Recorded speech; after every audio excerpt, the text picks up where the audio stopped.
Сәлем достар, бұл Думан Ерханат. I would have been black down on your ass. God. Alright достар, бүгінгі біздің YouTube каналымыздың екінші подкастына қош келдіңіздер. Көріп отырған көрермендер. Өте еркін форматта жүргізілетін подкаст. Сондықтан бүгінгі қонақтар бізде сол жағымда Асылқан Төлепов, қазақ барысы, да? Өнер барысы. Өнер барысы 3 реткі чемпион. Актер, Театр және кино театр, иә. Бұл кісіні енді мен білем, жау жүрек мың баламен ең бірінші. Көптеріңіз содан білесіздер деп ойлаймын. Бауырларым менің, ақтық майданға түсеміз. Көр салмай қалсақ бақұл болайық. Аттанды қалаш, Оң жағымда Артур Төлепов. Бұл кісі актер, бизнесмен қазірді. Мен бұл кісіні енді солай білем. Әнші, ән айтқасы да. айтамыз.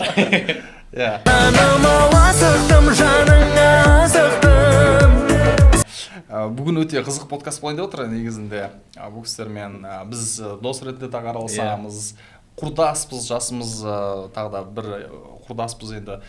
Бұл жерде point of view, көзқарас, басқа көзқарастармен. Мысалы мен өзім өнерге ешқандай қатысым жоқ адаммын. Бірақ сіздер спортқа ойымыз барлығы бір. Бірақ бір ойымыз келеді, бәріміз содан кейін бір әдемі тақырыптар қозғайық деп отырмыз. Көбінесе сол бүгінгі тақырыптар сіздермен жалпы фристайл, көбінесе еркін форматта, бірақ жалпы сіздердің қазіргі жасап жатқан жұмыстарыңызға байланысты, қазіргі жастардың қайда бағыттап жатқанына байланысты, сіздер не деп ойлайсыздар, мен не деп ойлаймын, соған байланысты бір әдемі тақырыптар қозғасақ деп ойлап отырмыз. Орайт, онда өзің бастасаң. Hi everyone. Енді шақырғаныңа көп рахмет, Думан. Бұл енді менің өмірімдегі ең алғашқы подкастым. Осы подкасттен қалай болады, не болды деп жүрген кезде міне келіп қалдық.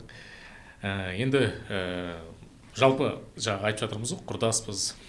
Қазір енді араласып жүрміз. Енді бұл тікелей осы подкастқа байланысты жиналып қалған жоқпыз. Біз оған дейін араластық. Бізді Думанмен байланыстыратын сонау Ақштағы Мақсат деген біздің досымыз бар. Бірде Мақсат сәлем. Мақсат сәлем. Мақсат бірде Макф. Біз енді ортада біз болған Макф деп қалжыңдасамыз. Енді біздің Макфымыз бір-біріне хабарласады, айтады, осылай өзімнің бауырым бар, Думан деген Қазақстанға келе жатыр. Бірінші рет келе жатыр, өзі қазақ болса да, енді сонша жыл Америкада тұрғаннан кейін танысыңдар, араласыңдар, ойларың бір жерден шығады. Өйткені мен сені білем, мен Думанды білем деп сөйтіп біз Думан, сен 2 апта болдың, 2 аптадан кейін ба біз Думанға хабарласып, танысып, Құдайға шүкір араласып, баняға да бардық, тамақта бірге іштік, клубтарға да бардық, в общем, дос болып жүрміз. Скиді жасадық. Ол да бар. Макс хабарласып, осындай жігіт бар, өте мықты жігіт, білімді жігіт, сендерге үйретері көп, араласыңдар, көріңдер. Мына жақтан мықты тәжірибе алып, білім жинап келген жігіт. Сендерде бар нәрсе, ода жоқ болса, одағы бар нәрсе сендерде жоқ, бір-бірлеріне араласып, тәжірибе алмасасыңдар, араласыңдар деп, сол Макс бізді табыстырған ортақ досымыз. Макс өзі менің ең жақын достарымның бірі. Біз баяғыдан араласамыз Макспен. Үйленген кезде, жаңағындай қыз ұзатуда, жігіт жолдас болған.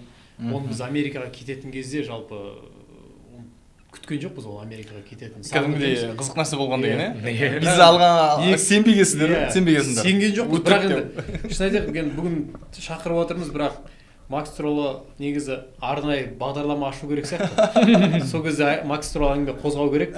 Бір подкасттардан аңыз адам болып қалды. Басқа бір легенда дейміз. Кейін бір басқа тақырып, арнайы бір 5-6 подкастта сол кезде өзін шақырып келіп та, осылай болады сол кезде. Болады, жақсы. 3 штук ағылшыншасымен кетті ғой. Hello, how are you деген. Оны мен қалай танимын? Ол мен негізі біріншіден оны мен Қадекең арқылы таныдым. Қатылбек Жанабек мырза, мен өзім тағы да жақын араласатын кісі.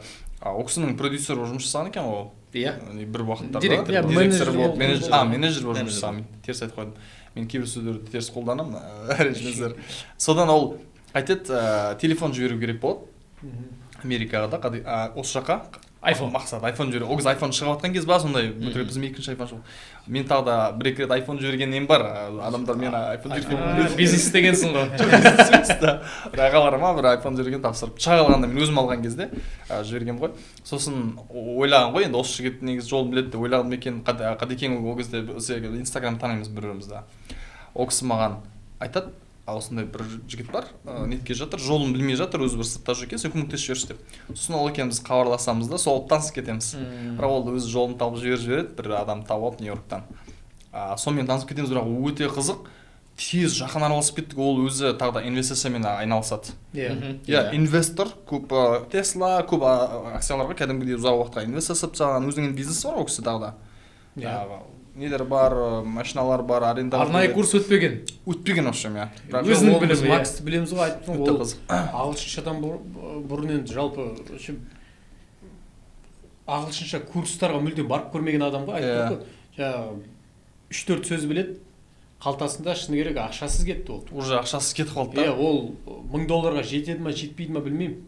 Сол ақшамен кетті да, кейін осы алдында әңгімелесіп отырмыз, айтады, жігіттер, мен сендерге қарап жүрмін, осылай қарап жүрмін. Сендер ақшаны құрдан болса құрта бермеңдер, жинаңдар, акциялар алыңдар, анаған салыңдар, инвестицияға жаңағындай көңіл бөліп, соны оқып изучать етіп, сонымен сондайға көңіл бөліңдер, білімге көңіл бөліңдер, жүре бермеңдер, киімге ақша құрта бермеңдер деп. Мен қанша болды? 2017-те, мен есімде 2017 11 қараша 12-сіне ауысатын түні біз оны шығарып салдық. Біз оны анау өтті ғой, халықаралық жаңағы әуежайдың өткеннен кейін, шекарадан өткеннен кейін біз сендік ол шынымен кетіп бара жатқан. Әйтпесе қалжың деп ойладық. Қалжың деп ойладық. Паспорт контрольға дейін сенген жоқпыз біз. Ал мен тойым 7 қараша болды. 7 қараша болды, ол айтты, Асылхан 7 қараша, так билет осындай күнге түсіп тұр, иә онда сен тойыңнан кейін кетемін. Қой біз қалжыңдап жүрміз, Ақтөбеде ортақ достарымыз бар біздің. Азамат Нұрген деген жігіт. Біз жоқ дейді. Макс сен қайда Америкаға қумашы, Макс деп жүргенбіз ғой. Иә. Алды да кетті, айтады осы күнге дейін дейді, мысалы мен ақшамды жинадым дейді. Аллаға шүкір, мына жақтан үй алып алды, ақшасын жинап бір 4 рет қана шопинг жасадым дейді. 3 рет қана шығар деп Қазір 4 жыл болып қалды. Иә, 5 жыл ғой міне. 5 жылда болып қойды ма? 5 жылда бір 3 рет шығар шопинг жасаған. Не то ол маған бір фотосессияға керек болды дейді, болды. Мен ақшаны жинап сөйтіп келе жатырмын дейді. Айтып тұрмын, Макс туралы бір арнайы бағдарлама ашу керек та. Мен айтқай тұрмын да, бұл жерден енді біз Макс деп жатыр, мысалы кісілер тыңдап отыр ғой, не айтып жатыр деп ойлауы мүмкін, бірақ мен осы жерден бір қорытынды жалпылама алатын болса, иә, қорытынды айтқым келіп тұр да, бұл неге біз айтып жатырмық? Ол бір қазақтың баласы, мысалы мен де солай кеткен, мен әлі күнге дейін айтамын, $300 қалтамда, $300 мен Америкаға кеткем да. Бірақ енді менде ағылшын тілім болды, шынын айтқанда. Дайындалып арнайы мен магистратураға бардым. Бірақ Макс енді олай емес деп барған, бір уже көрдіңіз, қанша баруға болады. Кім-кімде жасай алады негізі. Бізде қалай, менің ойымша, Америкаға бару деген бір енді бар. Бәр адам негізі барғысы келеді, тренд бар. Бірақ проблема қалай дегенде, бізде ізденбейтін сияқты бар ғой. Мысалы маған көп адамдар жазады, қалай барады, визаға қалай нетеді. Оның барлығы біріншіден Американың елшіліктің веб-сайтында, Қазақстанның Америкадағы елшілік бар ғой, соның веб-сайтында бәрі тұр. Қандай визаның түрлері бар, оған қалай кіреді, қандай сұрақтар қойылады, процесі қалай, онысын бір компания емес, өзің бәрін жасауға да болады. Интернетте де толып жатыр ғой қазір. Жеңіл жол іздейді де, жеңіл жол іздейді. Иә, біреу саған бір дайындап беріп, думан барған, ол маған 1-2 жолын айтып берсе, сонымен кетіп қаламын деген. Негізі ондай емес болып тұр ғой нәрсенің бәрі. Мақсат мысалы барған, мен бардым, қолда ақша жоқ, ешқандай не жоқ. Бірақ қазір жасап жатыр, инвестор болып кетті уже, бизнесі бар, кәдімгідей мысалы да. Иә, Мақсаттың оқиғасы енді әр адамға ой салады деген ойдамын да. Мысалы айтып тұрғанымыз, біз белгілі жерге бару үшін міндетті түрде байдың баласы мысалы. Байдың баласы, я болмаса ол тіл білмеймін, қойып бармаймын. Өзімізге барьер құрамыз да миымызда. Біріншіден мен тіл білмеймін, екіншіден ақшам жоқ, үшіншіден, төртіншіден деп кете береді. Ал Макс болса, мен кетемін деді, бітті. Мақсат қойды, кетемін деді. Ақшасы бар ма, тіл біле ма, білмей ма, барлығы. Мен жетіп алайын керек та. Жетіп алайын, сол жерде көз қорқақ қол батыр деген осы ғой. Ол барды, жетті, жеңді да. Құдайға шүкір әлі жеңіп келе жатыр. Сол Макстың оқиғасы әлі күнге дейін мысалға енді батыр менің ұғымымда ол әртүрлі ол. Макс мен үшін ол батыр. Ол не үшін? Батыр деген міндетті түрде ол денесі алып я болмаса басқаша қырлар емес қой. Не істеп жатыр? Елге ақша жіберіп жатыр ма? Доллармен. Ақша кіргізіп жатыр. 100%. Апта сайын кіргізеді. Ата-анасына көмектеседі. Ол тіпті туған туыстарына да көмектесіп жүр. Арасында жаңағы айтып жүр, енді бізге енді нағыз шынайы бауыр болғаннан кейін не істеп жүрсің? Стористерді көргеннен кейін, сен не істеп жүрсің? Сен мынаны бүйт, мынаны сөйт дейтіні бар. Bir жағынан қуанып қаласың. Осының жағына енді былай қарасаң, бір AirPods деп отыр. Мысалы бізде барлығы, менде де әлі бар. Ана тоғы бар наушник, менде әлі бар. Жібі бар. Бірақ мен тұрамын да, ол қазір модадан кетіп барады дедіміз да, AirPods алдық. Былай қарасаң, ол дыбысты ана жібі бар да береді да. Мысалы Макс айтады да, маған қараңдаршы дейді. Менде қазір счетымда бәленбай ақша бар дейді. Мен AirPods ала салам дейді. Бірақ бұл үзілсін дейді. Сосын барып алам дейді да. Ал сендер үзілсін, үзілмесін, істемесін, әйтеуір ала бересіңдер дейді да. Сосын есімде біз 2019 Америкада жүрген кезде жаңағы мувинг, енді несін жазырайын, мувингта жұмыс істедім. Мувинг деген мувинг деген ол енді жалпы үй көшіру ғой, грузчик былайша айтқанда, грузчик. Америкада кәдімгі үй көшіргенбіз. Үй көшірдік. Иә. Мысалға мынандай болды. Бір аптада біз Артур Америкаға қашан бардың ең соңғы? Ең соңғы 2019-да болды. Сол кезде жасалып болған жағдай. Мен 16-шы жылы турист ретінде бардым. 17-ші жылы турист ретінде бардым. 18-ші жылы үйлендім, бара алмай қалдым. 19-ші жылы мен осы жолы жұмыс істейін деп бардым. Ол енді шыны керек жұмыс істейін деген кезде мен я бір айтишник емеспін. Силикон долинада да бір программирование жасап, бірдеңе істеймін деп барғаннан кейін енді ойладым, бір жұмыс табылар, сосын істеп кетемін. Сосын мувингқа кірдім. Сосын мувингте қойшы бір апта жүремді, былай қарасам, бір аптада жаңағы типспен бірге $1300-1400 жасап жүрдім да. Бір аптада. Есімде барамда жаңағы Apple магазиніне барам, көрем, жап-жаңа iPhone, осын тұрғанда мен сені бір аптадан кейін алдым. Бір апта жұмыс істедім да, оны барып алып алдым. Бір аптада бір iPhone да? Алып алдым. Сосын Макс тағы да ұрысты маған. Ол кезде Макс ана жақта. Макс, иә, мен жаныма келді. Қарашы дейді, менде дейді iPhone ол кезде 8 ба сондай. 8-бен жүрім дейді. Мен iPhone менде алам дейді. Сен дейді, менде ол Америкаға бір $300 бардым да. Сол қалғаны жаңағы мен ақша таптым ғой. Мен ол ақшаны үйге жібермей орнына мен өзіме iPhone сатып алдым да. Сен үйге жібер, iPhone алып, әлі уақыт жетеді әлі. Не істейсің деп ше.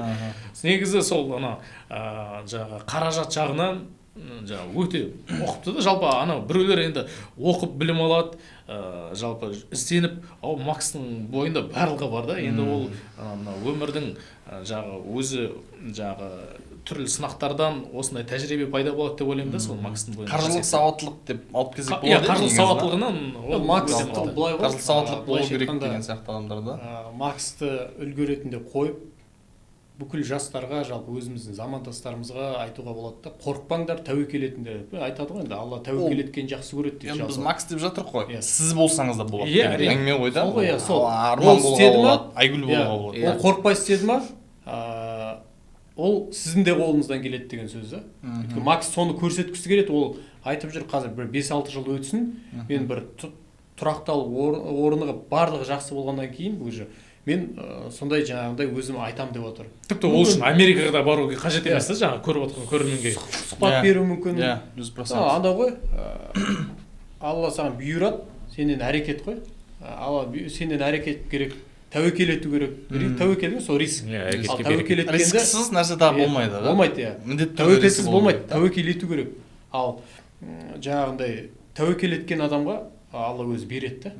Тәуекел еткенді жақсы көреді. Сол сияқты тәуекел ету керек, қорықпау керек, жасау керек, істеу керек, болды.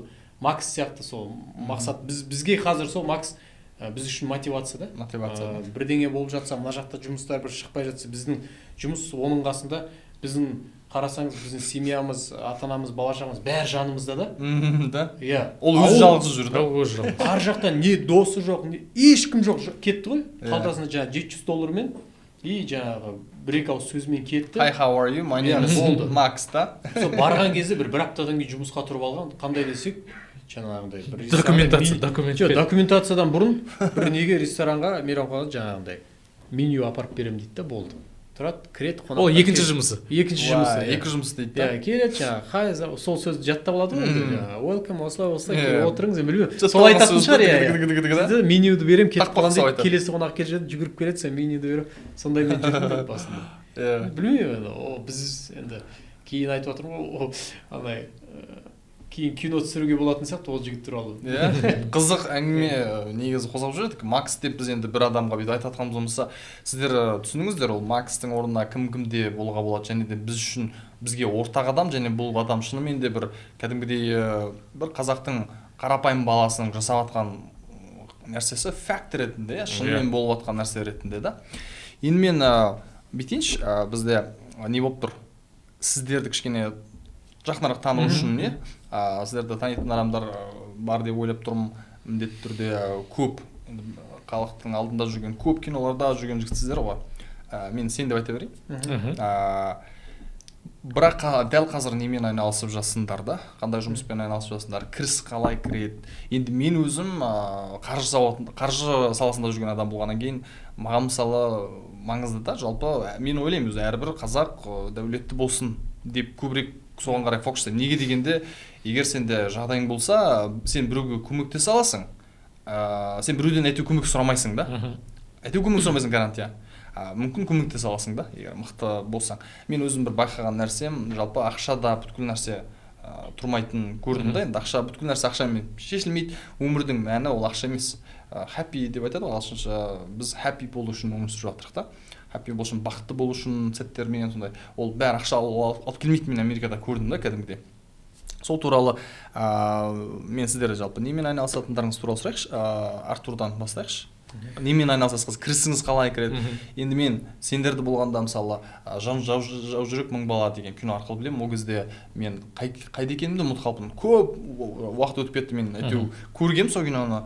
Біз енді қанша, мен мысалы Монғолияда туылғанмын, қанша сөйтсек те біз Қазақстанның қазақ киноларды көреміз ғой. Америкада да қазақ әндерді бәрін көріп отырамын. Кейбір мысалы сериалдарды, бір-екі сериалдарды да көргенмін. Мен анам мысалы көп сериалдар көреді, жақсы көреді, ондай киноларды қалдырмайтын. Өздеріңіз жақсы таниды деген сияқты мысалы. Дәл қазір жағдайда немен айналысасыздар? Енді о бастан негізі Асылхан екеуміз мына бүкіл жалпы қазақ халық бәрі білетін бір үлкен базар бар, Алтын Орда деген. Алтын Ордада саудада бастағанбыз біз. Асылхан екеуміз, Асылхан оптовик, мен в розницу сатамын. Жаңағы банан, апельсин деген сияқты. Сол кішкентай кезімізде, бала кезімізде жасаған кәсібіміз, одан кейін енді киноға түстік, одан кейін базар қойылды. Кино, өнер, жаңағы сериалдар деп жүре бердік қой. Содан кейін енді ковид 2019 барлығымыздың маңдайымызға деген. Сол енді содан кейін шыны керек бір ойым, жеке өзімнің ойым ауысты. Мен неге сол кезде енді барлығы тоқтап қалды ғой. Не түсірілімде жоқ, не басқа да жоқ. Сосын былай қарасам, сол жақта отбасын барлығын асырап жатқан сол кәсіпкерлер болды да, сол саудагерлер. Сосын тұрдым да, қой, шаруа істейік, жата бермейік. Қашан кім мені қазір киноға шақырады? Мен бір киноға түстім, Артур Төлев керек маған деп жүрмейді ғой адамдар. Ойбай, кел, мына киноға кел, мына сериалға келді. Сосын іздену керек болды. Сосын енді Құдайға шүкір ортамда жаңағы іскер жігіттер, кәсіпкер жігіттер көп қой, бауырларым. Солардың бірі қазіргі таңда Арыстан деген бауырым бар. Өзің жақсы білесің. Сосын былтыр Арыстан екеуміз бастадық теплица. 1 гектарға теплица салдық. Оны ол жаққа жаңағы эксперимент ретінде жаңағы помидор егілді жазда. Сосын ол енді оны саттық, содан кейін енді қазір қысқа дайындалдық. Қазіргі таңда енді сол сауданың төңірегінде жүрмін. Сол теплицамыз бар. Ол full time жұмыс па? Full time емес, бірақ әзірге соғанды. Енді қазіргі көп уақытым сол бір уақытым сол теплицамен өтсе, екінші уақытым қазір түрлі жаңағы Думан Ерқанаттың несіне бардым жақында. жаңағы трейд инвестиция жағынан сабағын алған болатынмын. Думан Ерқанаттың сабағына бардым. Жалпы өз өзімді әлі де жаңағы сабақтап, өз өзімді ұштап, әлі білімдер алып жүрмін. Түрлі курстар бар, соларды жаңағы интернеттен сатып алып оқып жүрген бар, өзіңе бардым деген сияқты дамытып жатырмын. Қазіргі енді тағы да бір саланы меңгеріп жатырмын. Енді оны қазір енді бүйтіп айтпай қойын, содан кейін артынан айтып бастамай қалды. NFT-ді кеше ғана оқыған болатын. Қазір енді былайша айтқан кезде сол теплица менде қазір. Күшті. Былай бір кішкене не қозға кетейін. Мен мысалы Қазақстанға келгенде бір байқаған нәрсем, помидор мен огурцты көп жейді. Жалпы тамақты көп жейміз. Ет енді әңгіме жоқ ол енді.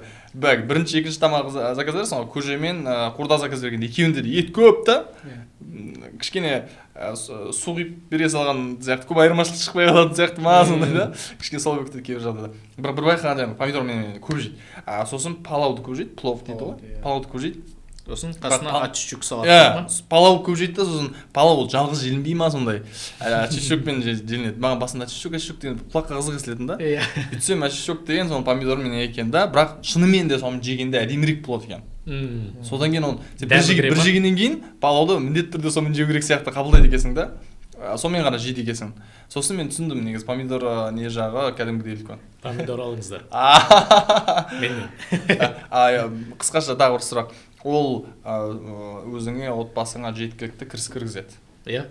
Да? Жақсы, керемет. Асылхан ше, дәл қазіргі жағдайда? Мен дәл қазіргі жағдайда Астана қаласында біз былтыр болғанда, осы 2020 жылдың соңында, 14 желтоқсанда біз театр аштық. Өзіміздің ұстазымызбен бірге, ұстазымыз ашты, сен сол театрға барып қызмет етіп, сол жақта жүрміз. Музыкалық жас көрермен театр деген, қысқаша МТЮЗ, музыкальный театр юного зрителя деген. Оның аналогы тек осы Мәскеуде бар. Яғни ТЮЗ бар да, МТЮЗ деген ол музыкальный театр бізде сол Қазақстанда ашылып, сол жақтан өзіміз ағайдың студенттер бар, басқа мұғалімдерден тәлім алған, білім алған студенттер барлығы жиналып, труппа құрып, сондай қазір театрда қызмет етіп жатырмыз.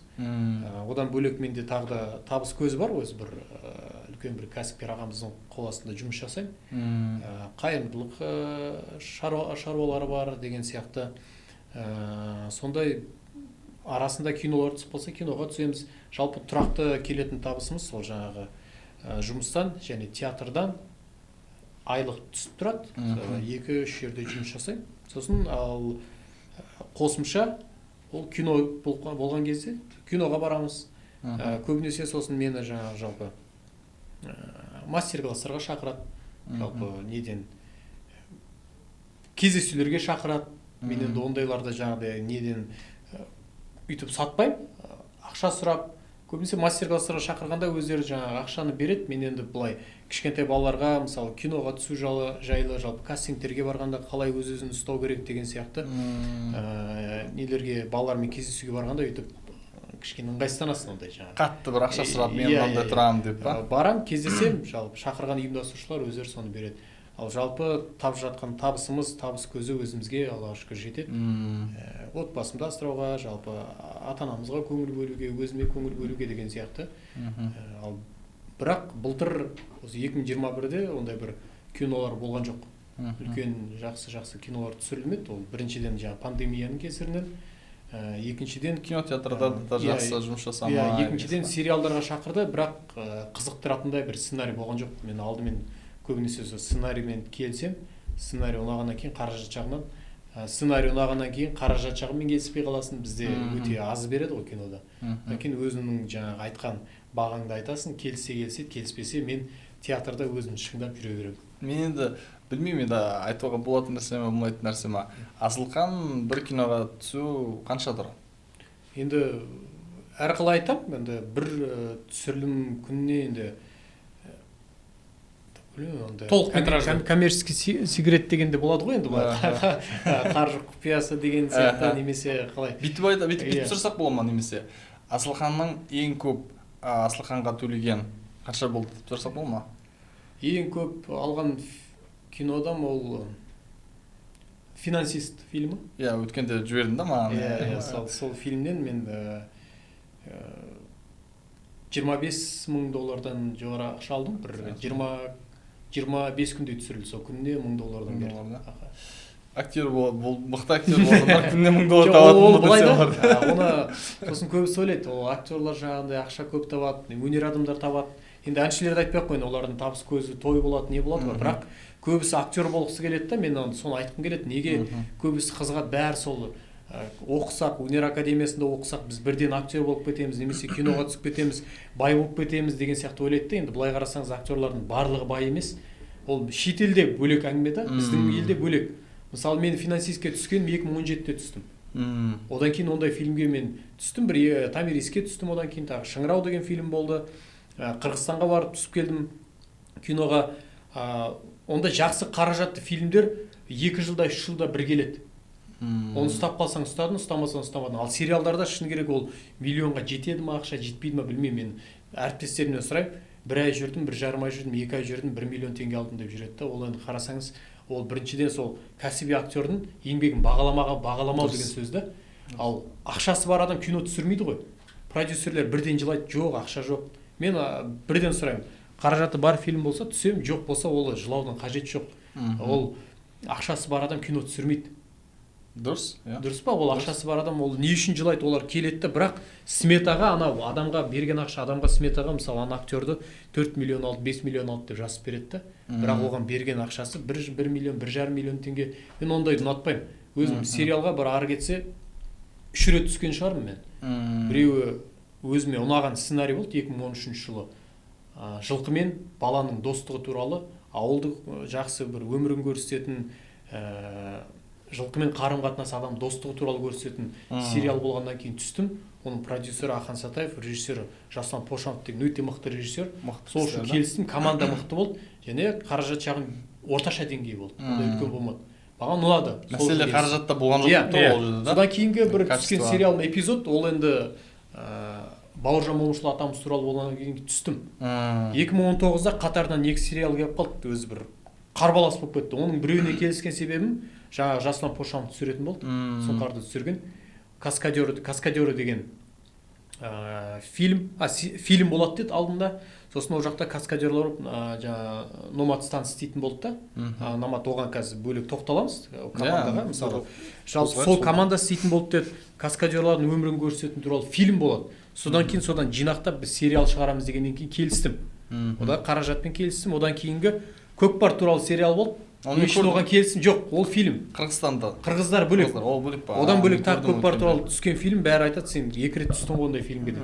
Оған түскен мені жаңағы отрицательный жаңағындай жағымсыз кейіпкердің рөлін беретін болды да.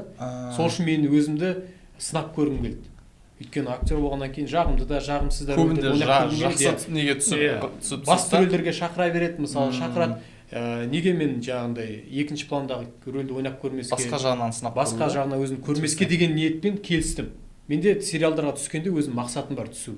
Жаңа ақша үшін бара салған жоқпын біреулер сияқты, бос жүрмейін деген сияқты. Мен бос жүрмейтін болсам, лучше театрға барып өзім шыңдап жұмысымды істеймін, басқа да жұмыстарымды істеймін. Табыс көзі бар ғой, жігіт болғасын әйтеуір анда барасың, мұнда барасың, әйтеуір істейсің жұмыс. Мен істеп көрмеген, бұлай жұмыс қалмаған шығар деп айта аламын. Енді мен ең жас Қазақстанда депутат та болдым мысалы. Мен театрда сұрайын деп отқам да, депутат болдым. Енді ол жақта табыс жоқ. Сондай ма? Ол жақта табыс жоқ. Қалалық депутатта болдым. Бізде көбісі шатыстырады. Сенат, мәжіліс депутаттары ақша алады ғой. Ана қалалық депутат, мәслихат депутаттары ол қоғамдық жұмыс. Керісінше сен өзіңнің ақшаңды қоғамға жұмсайсың, жалпы халықтың жаңағындай сол өңірден сайлансан, сол өңірдің мәселесін, су, газ сияқты жаңағы мәселелерді көтеріп, мәслихатта сол өңірге ақша бөлуге, бюджетін қорғап, сол өзінің ауданың үшін күресіп, солар үшін таласып жүресің. Мұң мұқтажын жаңағындай жеткізіп бұл жаққа деген сияқты. Әрине жаңағындай заң аясында оның барлығы. Ол жақта табыс көзі жоқ болды. Бірақ ең жас жаңағындай театрда зам директор болып істеген осы бізде Алатау ауданында. Алатау деген дәстүрлі өнер театры бар. Сол жерде жұмыс істедім. Жалпы жұмыстарды істеп келеміз, қоғамдық жұмысқа да араласып келеміз. Қазір де қоғамдық жұмыстармен де айналысам деген сияқты ғой. жаңағындай бос кезде сөйтіп жұмыстарымды айналысамын. Сөйтіп сериалдарға былтырлар шақырды, көп шақырды. Жаңағы махаббат туралы сериалдар, анаға ғашық боласың, күйесіне ішіп кетеді, ол деген адам болмай кетеді, асылам дейді. Ондай мән мағынасы жоқ сериалдарда, шыны керек. Қазір де көп сериалдар түсіріліп жатыр, оның мән мағынасы жоқ та. Ол негізі кино деген жалпы сонда өнер. мысалы Асылхан актер жаңағы жұмысты актинг жұмысты бірге қоймайды деп айтсақ бола ма? Қалай? Бірге қоймайды деп айтсақ бола ма? Жоқ, негізгі мамандығым мен өнерді бірінші орынға қоя аламын. Қоямын, өйткені театрда жүрмін ғой. Дұрыс. Театрда жүрмін. Иә. Бірақ ал киноны таңдап түспесең тағы болмайды. Ол кино деген ол үлкен идеология ғой. Тәрбие, сен түскен киноң мысалы қарасаңыз, енді Америкада болдыңыз, қанша болдыңыз, Америкада жүріп келе жатсың, Голливуд кино түсіреді, оларда сценарий қалған жоқ та. Олар ойдан бір геройды шығарады да, мысалы, неше түрлі қосады да, сөйтеді да, соны герой қылады да, бәрі соған ұқсағысы келеді, сондай нәрсе істейді. Олар сөйтіп өздерінің Американы сөйтіп өзінің киносы арқылы геройлар жасап, Америка өзін әлемдегі ең мықты ел қылып өздерін көрсете білді да. Ол жаңағы оған да себепкер кино деп айтуға болады олар. Кино бірден бір себеп, кәрістер қалай келіп жатыр, бүкіл бизнес туралы да жаңағындай өздерін дүние жүзіне өтіп Оскар алып жатыр мысалы. Барлығы мысалы ең мықты беретін премиялардың барлығы Америкада, сондай өнер арқылы олар біраз әлемді жаулап алды. 100%. Мысалы сол сияқты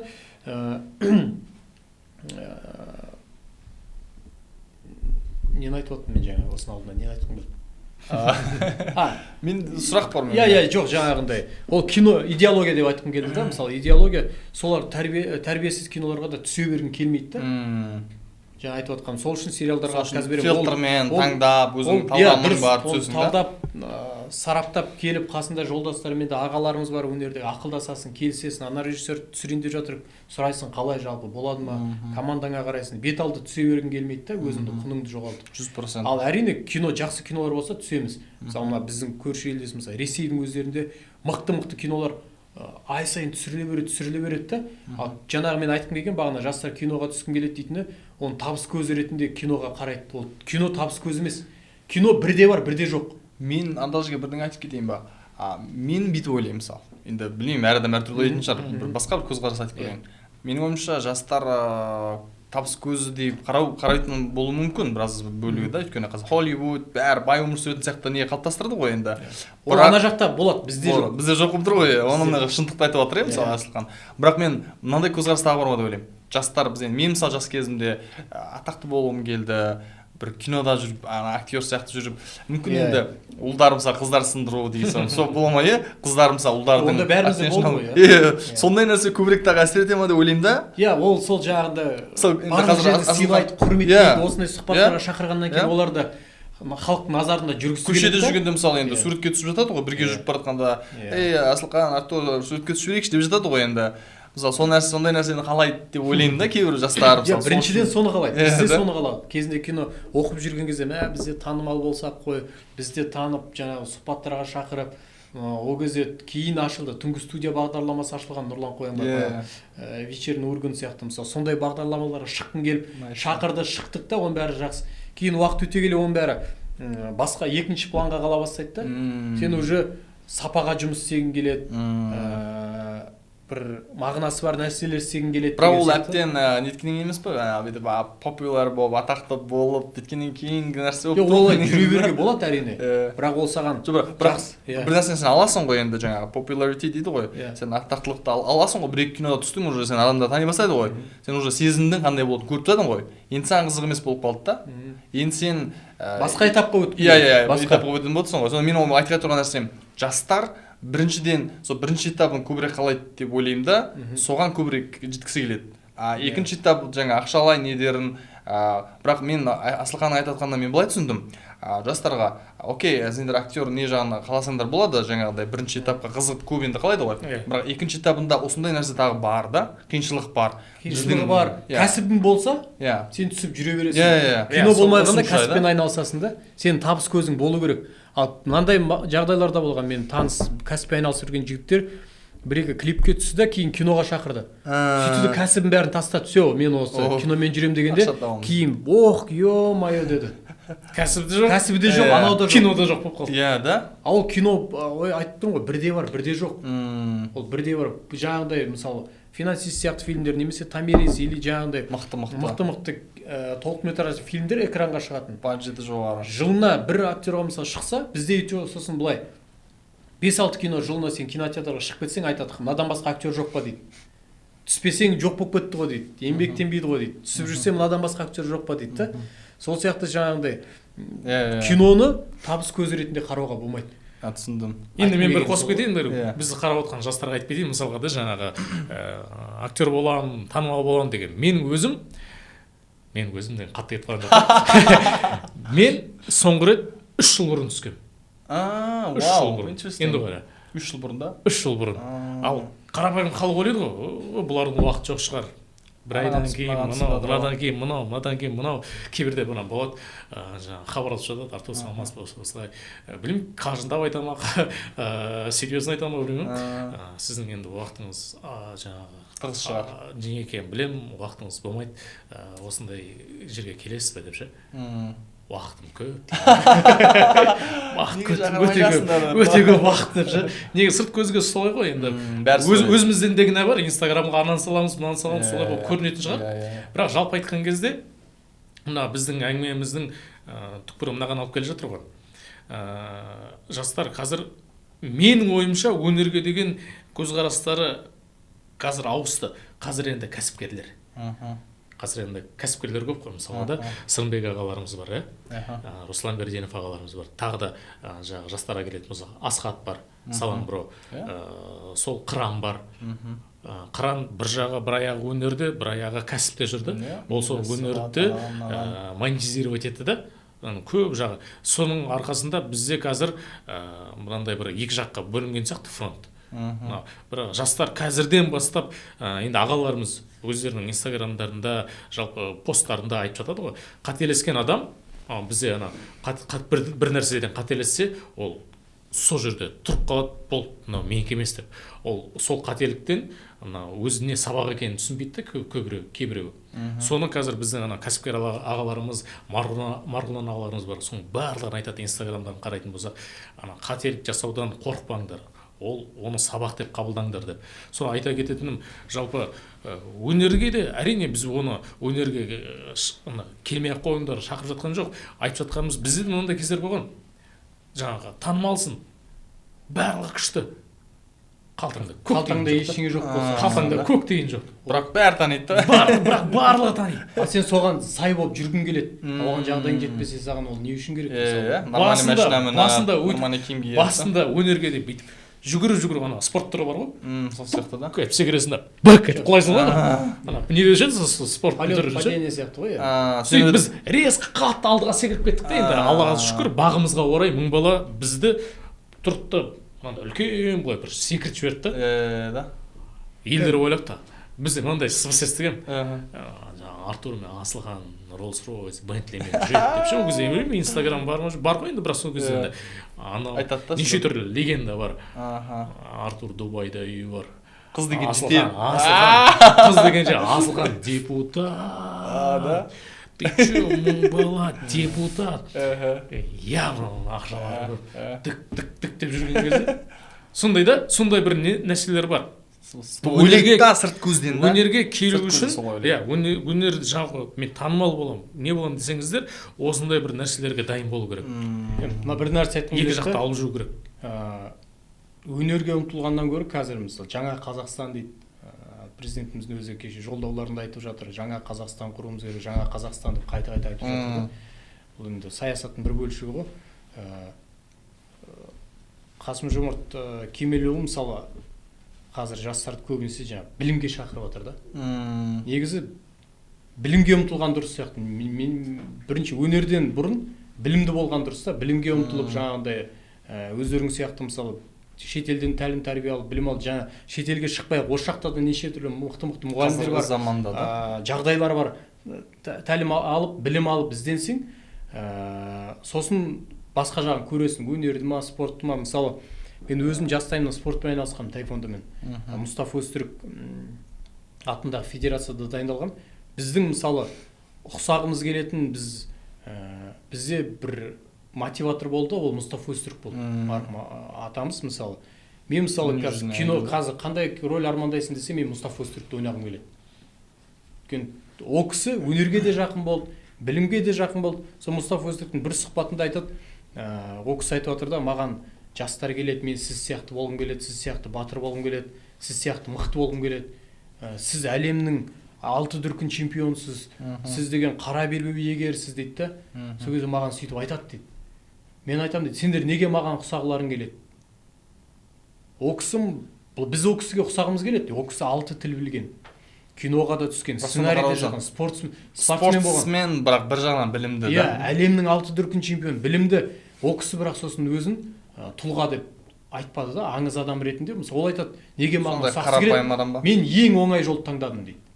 Неге мен спортты таңдадым, төбелес өнерін таңдадым дейді. Мен төбелесем шығам, былайша айтқанда, ол спортта ондай қатты оңай немес та, ол спорттың өзіне уақыт бөлуң керек. Сен спортсмен болсаң, өмірің соған арнауың керек, өміріңді. Дисциплина. Ол кісі мысалы қарапайым тілде айтқысы келіп тұр, онда ол спортты оңай деп тұрған жоқ, бірақ ол айтады, менің жолым оңай ғой дейді. Неге мен спортты таңдадым, төбелес өнерін таңдадым? Неге жастарға айтқым келеді олар? Білім ақын болсын, білімге ұмтылсын, жазушы болсын, сондайға ұмтылыңдар деп айтқым келеді дейді. Сол сияқты біз енді өнерде жүрміз, әрине біз жүрген жерлерде жаңағындай жақсы жерлерде жүрген саласын, күшті жерлерде сұхбатты саласын бәрі солай жүргісі келеді. Көзде бәрі жақсы айту да. Солай болады ғой. Өнерге келмеңдер деймін, келу керек. Бірақ жаңағы Артур айтпақшы, жаңағындай қиыншылықтарына дайын болу керек. Бірақ білімге бірінші орын, білімді бірінші орынға қою керек та. Содан кейін кәсіп істе, ананы істе, мынаны істе, содан кейін сен бай болсаң, ақшаң болса, сен өзіңде кино түсіретін жағдайға жетесің. Да. Әйтпесе бір қатты бір өнерге бет қазіргі жағдайда бір жүгіріп, бір популяритидің артынан беріліп кетудің қажеті жоқ деген сияқты ғой да. Өйткені біздің қазір қоғам дайын емес оған, жақсы мықты ақша төлей алмайтын болып тұр ғой да. Бәрі қанша шығып келгенімен сен сонымен жаңағы жағдайыңды жасай алмайсың, одан кейін жаңағы мотивацияң құлап қалады, сынып қаласың да. Біздің мысалы өнерден бөлек мысалы спорт, мен мысалы спортсмендермен де айналысам, олардың да өмірін ойлайды ғой, олимпиада чемпион болып келсе жақсы жағдайларда ше. Олар да ұмтылады, бірақ жақсы жағдайлар жақсы болған қайдан мысалы? Олар сол мысалы бір олимпиадаға барып 100 мың, 75 мың, 50 мың доллар алар, бірақ олар одан кейін қаламайды. Вообще денсаулықтарын құртып тастаған да. Соған жету үшін талай денсаулығын құртты да. Мысалы бокс, мысалы. Мысалы бокс, қандай спортты алсаң да, мысалы спортсмендердің бір ақауы бар. Мысалы олар жаңағындай өмірін арнайды да. Бірақ спорттың өзінде де ондай ақша жоқ. Спортсмендерге де көңіл бөлінбейді. Ол жаңағындай, жалпы мен ойлаймын, ол мына өнер мен спортқа бір арнайы көңіл бөлу керек та. Арнайы көңіл бөлу керек өнер мен спортқа. Мысалы өнер жақсылыққа тәрбиелеп адамды театрда, мысалы Шерхан Мұртаза атамыздың сөзі бар ғой, түрме азайтқыларың келсе театр көбейтіңдер деген сияқты сөздер бар ғой, енді білмеймін ол кім қалай түсінеді ол сөзі. Сол сияқты спортсмен болса мықты денсаулығы болады, еліміздің көк туын көтереді, әлемдік деңгейге шығады. Сол үшін енді қазір екі министерство бірге ғой, енді менің ойымша білмеймін, екі жақта болса, екі жаққа көңіл бөлініп, екі министерство болса, енді ол біз жай қазір қазір ойымызға келіп жатқаннан кейін айтып отырмын ғой, мысалы. Екеуін екі жаққа бөліп көңіл бөлсе, арнайы өнерге мысалы, арнайы бөліп, мысалы бір проекттер шығарса, мысалы, былай айтайын, Димашты алайық мысалы да. Димашқа көңіл бөлінсе, мысалы, экспоға мысалы миллиардтаған, триллиард ақшалар кетті да. Мысалы, бір 10 миллион доллар алдың, 10 миллион доллар біздің ел үшін ештеңе емес. Бірақ 10 миллион долларды проект қылып Димашқа бөлейік, мысалы. Димашқа бөлеміз. Димашқа айтамыз да, мықты бір мысалы Ринат Гайсин, мысалы ағаларымыз бар, мысалы Ұлықпан Жолдасов ағаларымыз, мықты композиторлер де бар ғой бізде. Ағаларымыз айтамыз, міне ақша Димашқа мысалы мықты 4-5 альбом жазамыз, допустим, и сосын Димашқа план құрамыз 2 жыл бойы бүкіл әлемді шарлауға. 10 миллион доллар жетеді, а ол еще ол шыққан кезде тағы да ақша тауып жатады ғой.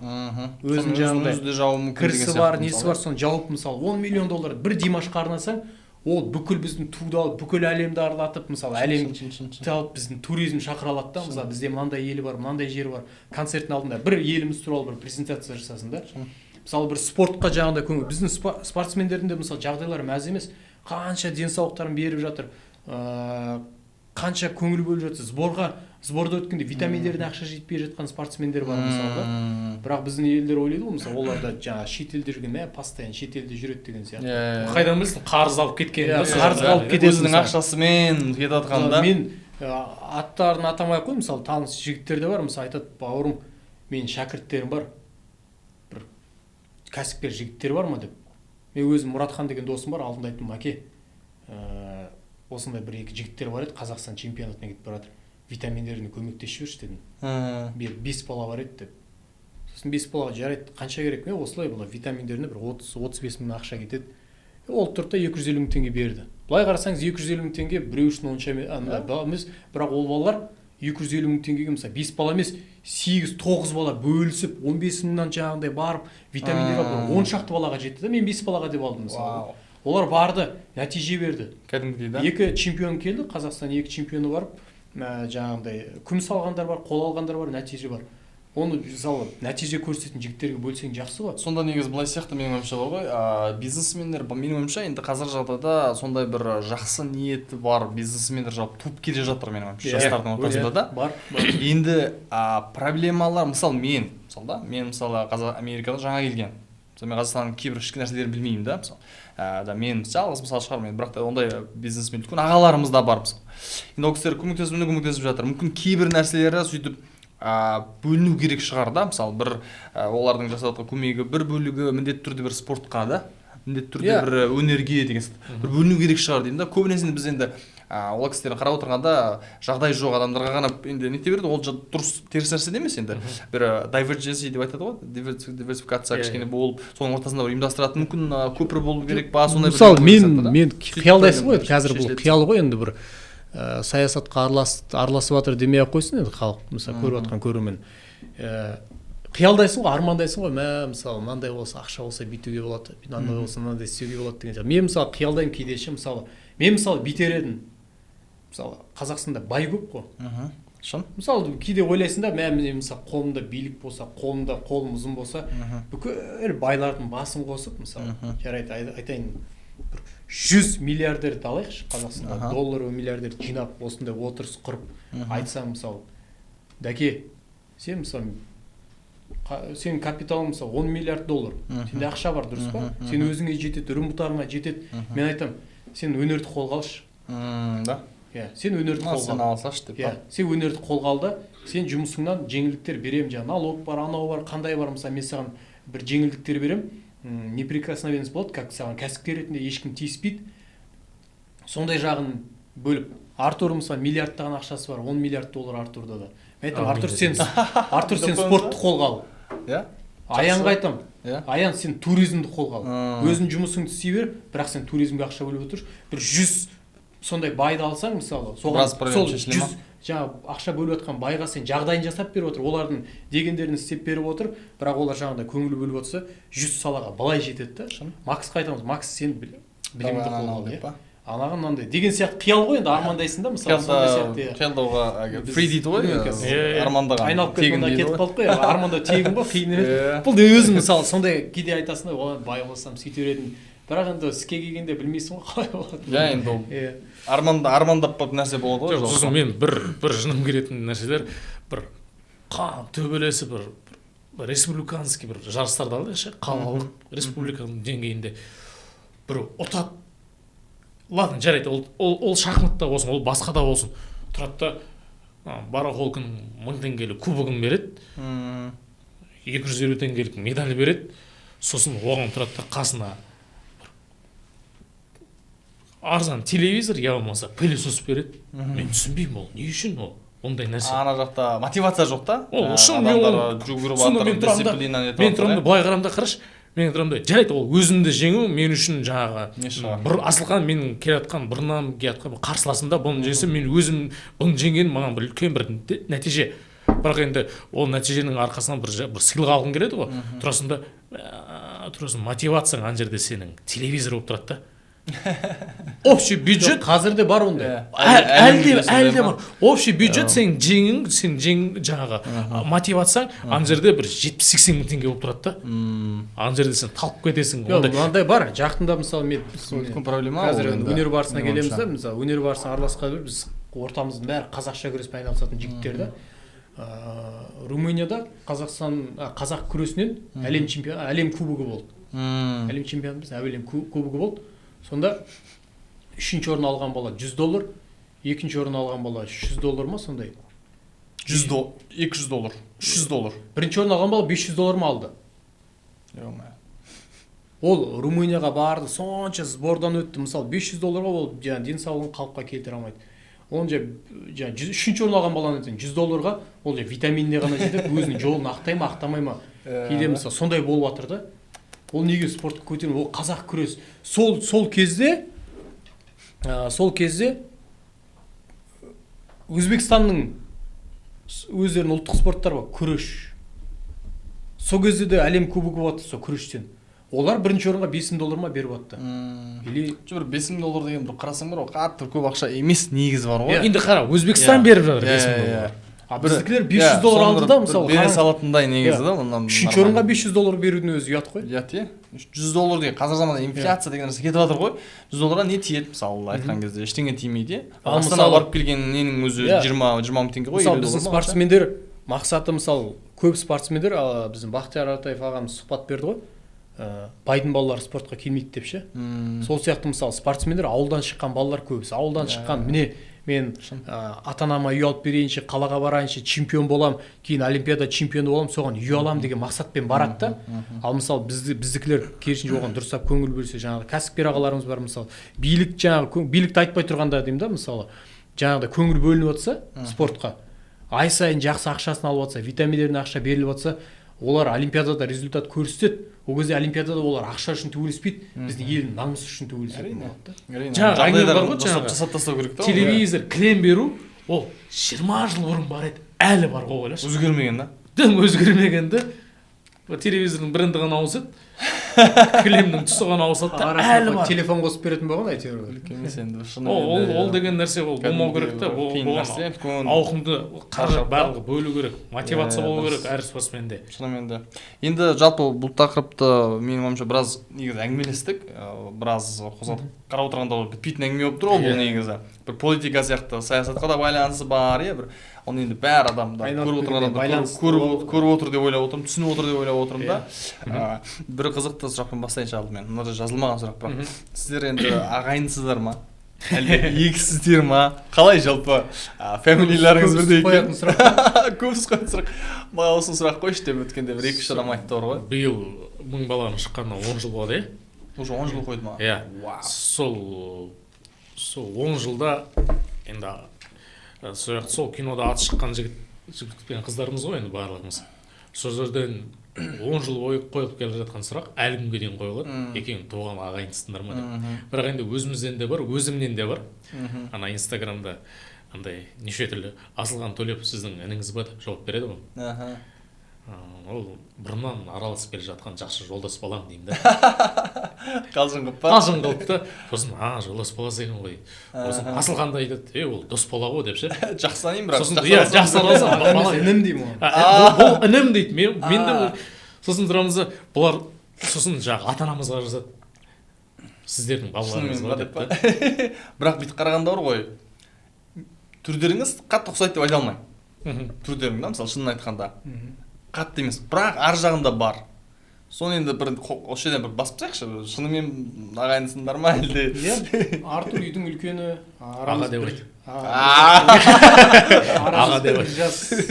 Содан кейін Артурдан 6 жас, менен 5 жас кіші туған қарындасымыз бар, Айдана деген. 3 ағайынды да? Туған қарындасым, екеуміз туған күніміз бір күнде. Баяғыда мен 5 жасқа толып жатқанда дүниеге келіп сондай бір сыйлық жасаған үйдегілер.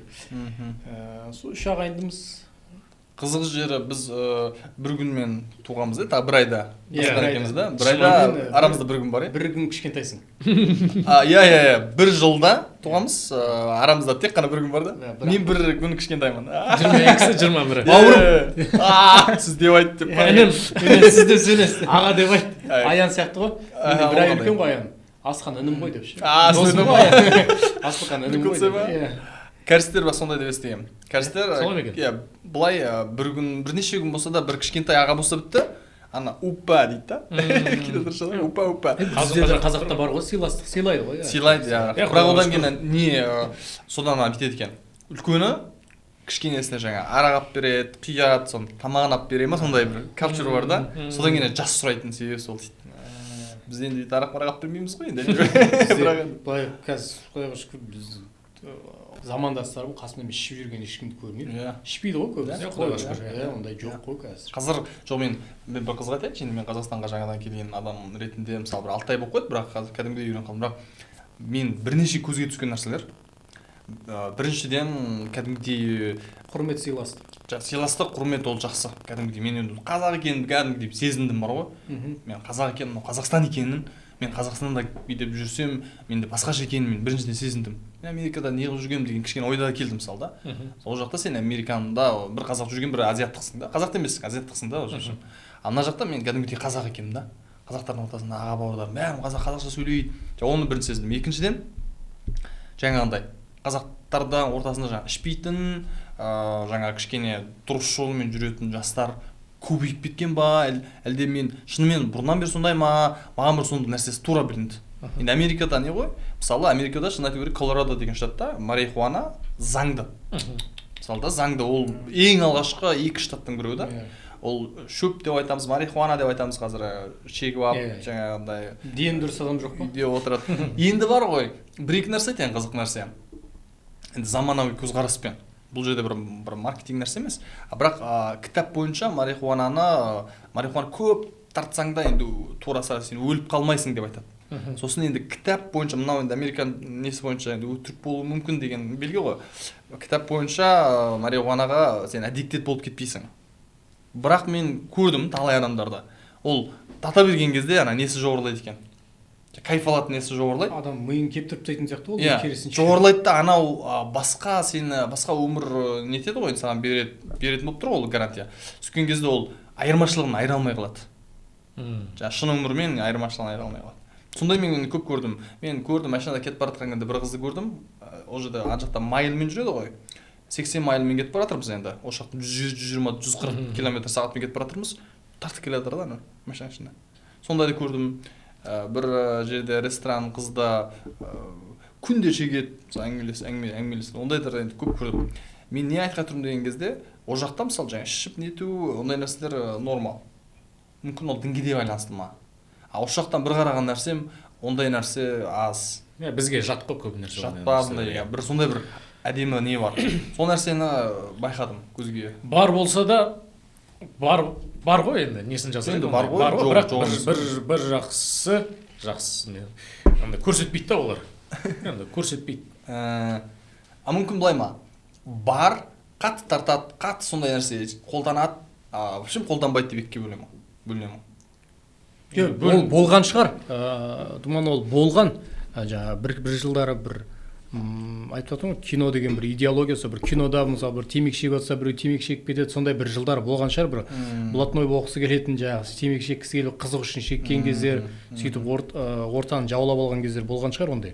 Бірақ қазір ондай азайып келе жатыр. Трендте емес. Иә, трендте емес. Қазір көбісі жаңағы білім, мысалы кеше Аянмен отырсақ, Аян бір жолдас баласының үйіне барса, ана 12 жасар бала Аян айтады, мен білмейтін білім туралы әңгімелер қозғап жатыр, жаңа биткоин туралы әңгімелер айтып жатыр дейді. Биткоин, криптовалюта, ана 12 жасар бала сондай не айтып, мен бір жердің акциясын алдым деп айтып жатыр дейді ана бала. Ақша не. И түсінбей қалдым дейді да, мен сол кезде біз уже 30-ға келіп үлкейіп келе жатқанымды сезіп қалдым дейді да. Қараңыз, уже қандай балалар өсіп келе жатыр да. Жаңағындай білімге құштар, спортқа құштар. Қазір мысалы қарасаң, бүкіл балалармен сөйлессең, қайдасын сен қазір залдан шығамын, сосын жолға шай ішейік, тамақ ішейік дейді да мысалы. Бәрі сондай. Шынымен де. Иә, сондай ғой қазір. Ондай жоқ, енді бар шығар бір өңірлерде бүйтіп енді нетіп бір. Бірақ жалпы бүйтіп қарасақ, кішкене азайып, немесе аз, немесе бағыт жақсы кетіп бара жатыр деп айтсақ болады. Білмеймін, иә, мүмкін біздің ортамыз сондай ма екен? Иә, орта ғой. Біздің ортамыз сондай ма, білмеймін. Ондай да бар шығар. Ондай болуы да мүмкін. Көріп жатқан біреулер айтуы мүмкін ғой. Қайда мен таныстарым бар деген сияқты. Бірақ енді мен өткенде бір тағы киноларды көрдім, ютубтан көр деп айту. Бір мет деген нәрсе бар екен ғой. сол Меф па, туралы қайсы? мeth деп айтады ғой енді Breaking Bad деген үлкен бір кино бар да, Америкада TV шоу бар да, сол дәл сол мeth туралы кино бар да. Ол енді дүниежүзіне атақты TV шоу деп атаймыз ғой, сериал да. Енді сериал дегенде біздегі махаббат сондай сериал деп түсінеміз ғой. Америкада ондай көбінде TV шоу деп атайды да, содан кейін көбінесе бір тақырыпта кәдімгі үлкен әдемі нелер болады да, сериал. Сода Breaking Bad деген бар, сонда мeth туралы. Сол арқылы мен білем оны, бірақ осы жаққа келгенде сондай бір тағы сериал бар екен. Соны мен шекер біріншісін көрдім.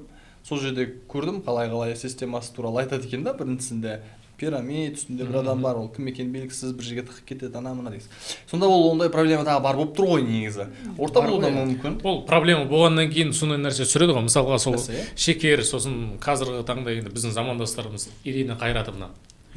Былай қарасаң, олардың түпкі идеологиясы жастарды білімге шақырып жатыр негізі да. Дұрыс жолға шақырып жатыр. Жаңағыдайлар көрсетті, соңында дұрыс емес деген нәрсені айтады. Олар дұрыс емес, сендер мынаны істеңдер деген сияқты. Оның астарын түсінген адам ол өзіне үлкен бір сабақ алады. Шыны керек, жаңағы меф деген жаңағы асқан айтпақшы, біз ортамыз бөлек болғаннан кейін естімейміз, бірақ алдында бір соңғы кездері анау мефта, мынау мефта деп көп естіп кеттім да. Бір таныстарымды да бір естіп қалдым. Сосын ол қалай деп бір нетсем, бұл қазір енді бүкіл әлемдік проблема ғой, өзің айтпақшы. Сол Америкада да ол проблема ол әлемде. Бұл нәрсе, значит, қазір енді Ирина Қайратовна түсіріп жатыр, шекерді түсіріп жатыр. Ол деген сөз, значит, біздің ортамызда бар болып тұр, бар болып тұр. Ол қазір тура жаңағы бәрі жақсы болып барын айтуға болмайды. Өрбіп тұр деп тұр, сол себепті тағы жақсы келе жатқан адамдар да бар, жастар да бар. Сол себепті осы нәрсемен тәрбиелеуде ғой. Жалпы өнер ол жақсы жағынан, кино ол тәрбиеде үлкен идеология. Сол жағынан қазір енді ол жігіттерге көп рахмет. Түсіретін режиссерлардың мақсаттары жаңағыдай киноның басында көрсетті, айтады, ол дұрыс емес, жігіттер білімге, спортқа көңіл бөліңдер, жаңағы деген сияқты жақсылыққа, жақсы тәрбиеге шақырады да. Ал кейбір адамдар соны кинода көрсеткеннен кейін тікелей түсінеді да, мынау жақсы екен ғой деген сияқты. Жаңа кинодағы баста сен сияқты бір сериясын көреді да, олар болды, бір серияда бәрін көрсетіп үлгермейді ғой, жақсы екен ғой деп жаңағындай. Олардың бір ұнайтыны әдемі креативпен алып келеді да.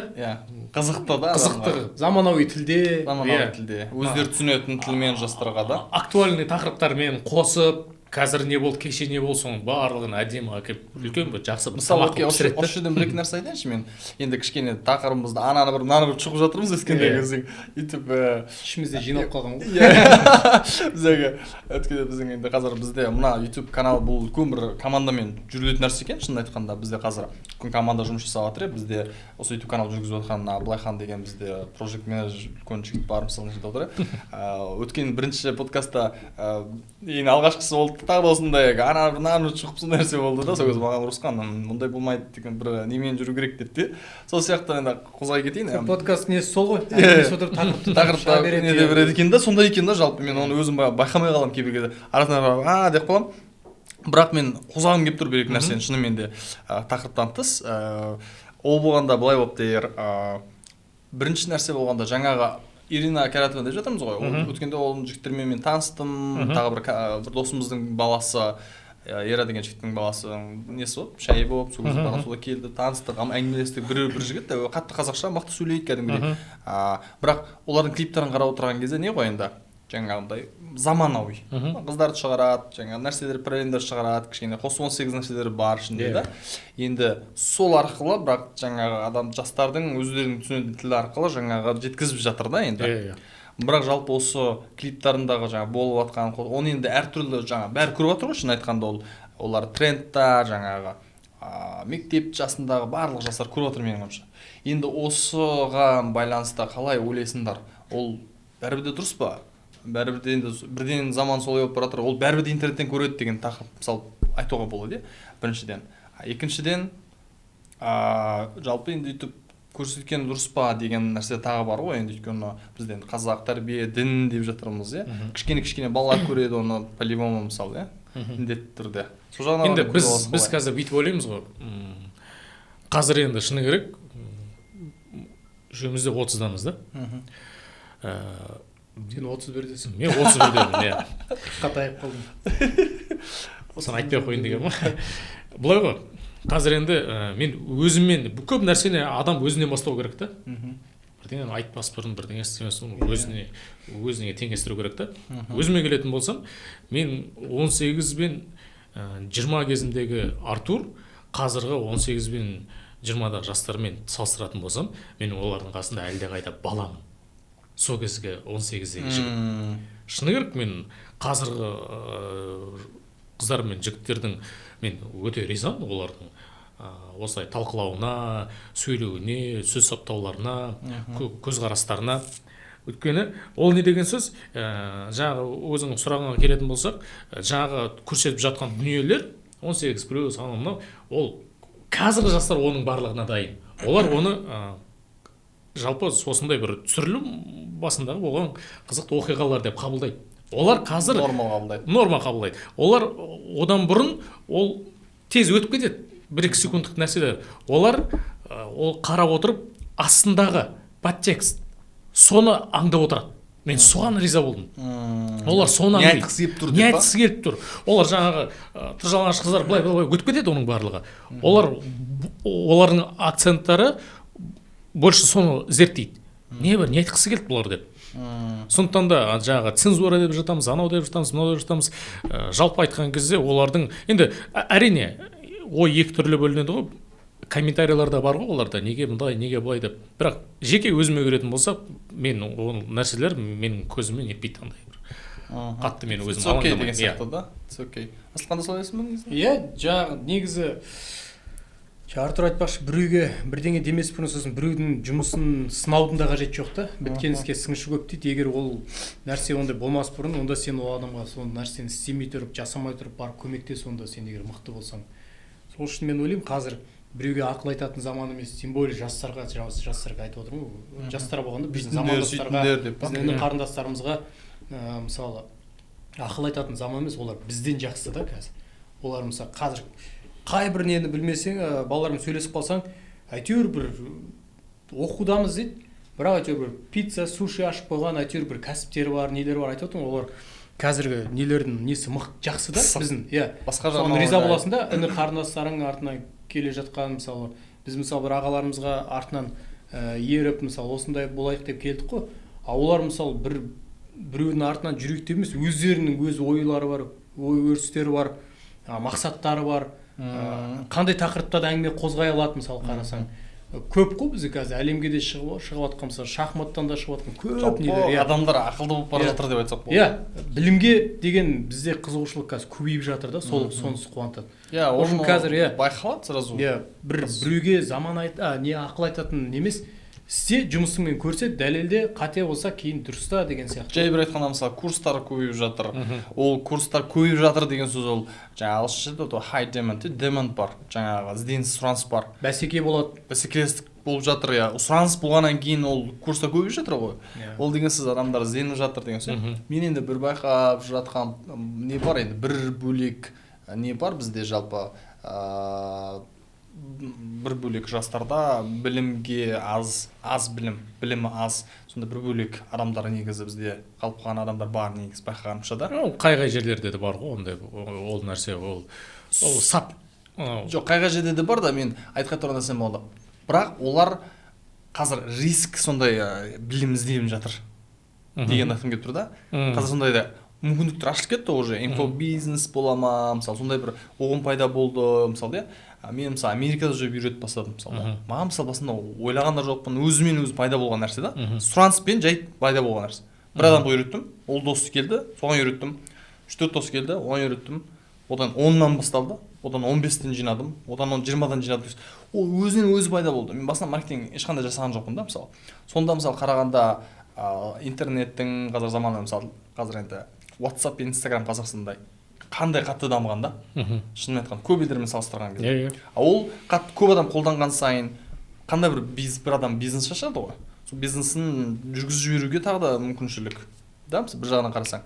Екінші жағынан қарасаң, ол адамдарға сондай білім алударына көп не беріп жатыр. Жай айтқай тұрам, менің айтқай тұрам поинтым негізі. Бір уақыт болып жатыр қазір. Риск сол адамдар қатты көп сондай білім ізденіп сөйтіп жатыр. Менің ойымша да. Біраздан кейін ол содан нормал болады, ол бірнеше жылдан кейін ол сол адамдар бәрі білім алады, көздері ашылады, олар тест жасап көреді, ананы көреді, содан кейін мүмкін жаңағындай проблемалар азаяды, алдану азаяды. Содан кейін біздің халқымыздың жаңағы орташа ма несі жоғарылай ма деген. Сен климаттың апгрейд жүріп жатыр ғой, апгрейд жүріп жатыр ма деп ойлап тұрмын да. Иә, апгрейд жүріп жатыр ма. Менде тағы бір сұрақ болып тұр. Персонал сұрақ. Енді бірінші сұрақ енді сіздерде бастарың бос па, отбасы бар ма деген. Жоқ, екеуміз үйленгенбіз, жасыратын несі бар, бәрі біледі. Артурдың 2 ұлы бар. Артурдың 2 ұлы бар, менің 2 ұлым бар. Жақсы. Енді мен білемін ғой енді. Содан кейін бірақ сұрап жатырмын да, адамдардан көзірақ болуы мүмкін. Бірақ енді шынын айтқанда екеулеріңде мысалы қазақтың мықты good looking дейді айтады, ағылшынша good looking жігітсіңдер да, мысалы. Handsome деп айтсақ та болады, менің қазақтың жігіттері осындай деп айтсақ та болатындай әдемі жігітсіңдер. Сендерге мысалы көп қыздар жаза ма? Енді Инстаграмда да көп подписчиктер бар ғой енді. Көп сондай қыздар жаза ма? Сурет жібере ма? Сондай френдер бар ма? Жоқ енді болады ғой, жазады, неше түрлісі бар. Жақсы сөздерде жазатындар бар, жаман сөзде жазатындар бар, үйленгенге дейін де одан кейін де жазғандар бар. Одан бізден бұрын үйленген біздің келіншектерімізге жазғандар болады, мысалы неше түрлісі. Ол нормальный нәрсе, оның бәріне. Үлкен проблема емес. Жазады, қарайсың, жаңағындай. Біреулер көмек сұрайды, біреулер мысалы бір ақылдасады деген сияқты. Таңдап сарақтап қарайсың ғой, кімге жауап беру керек, мысалы бір жақсы бір ұсыныспен жазады. Таза қызға байланысты. Ойын айтады. Жоқ, соны айтады. Мысалы жақында маған бір қыз жазды. Атынып қалдым. Мен қарап тексеріп жатқан, маған жазды, бір сурет жіберді. Мен сізге арнап салғам, сізге арнайы сурет, бір толқындарда, толқыннандай бір ортасында бір адам кетіп бара жатыр. Соның суретін жіберген, голосовой жіберген, сосын жазып жіберген, сіз неше түрлі толқындар, қиыншылықтар болады, соған қарамастан алға кете беріңіз деген сияқты, мысалы мағыналы бір нәрселер жазып. Мен аштым да, рахмет сізге көп дедім. Сосын жаңағында осыны мен өзім сақтап қойсам бола ма деймін. Иә, болады, кейін мен сізге рамкаға салып беремін деген сияқты ше. Ал жай жаңағындай кездесек, бүйтейік, жаңағындай жолға шай ішейік дегендерге жаза бермейсің ғой. Бір қызықты сәттер болды ма сондай бір? Қыздан сөйтіп мысалы қарасам осындай қыз екен, кішкентай қыз екен деген болмады, білмеймін енді. Енді ол үйленбей тұрып қойып. Енді менің әйелім бар, бірақ жүріп жүрген қызым жоқ әзірге. Әйелім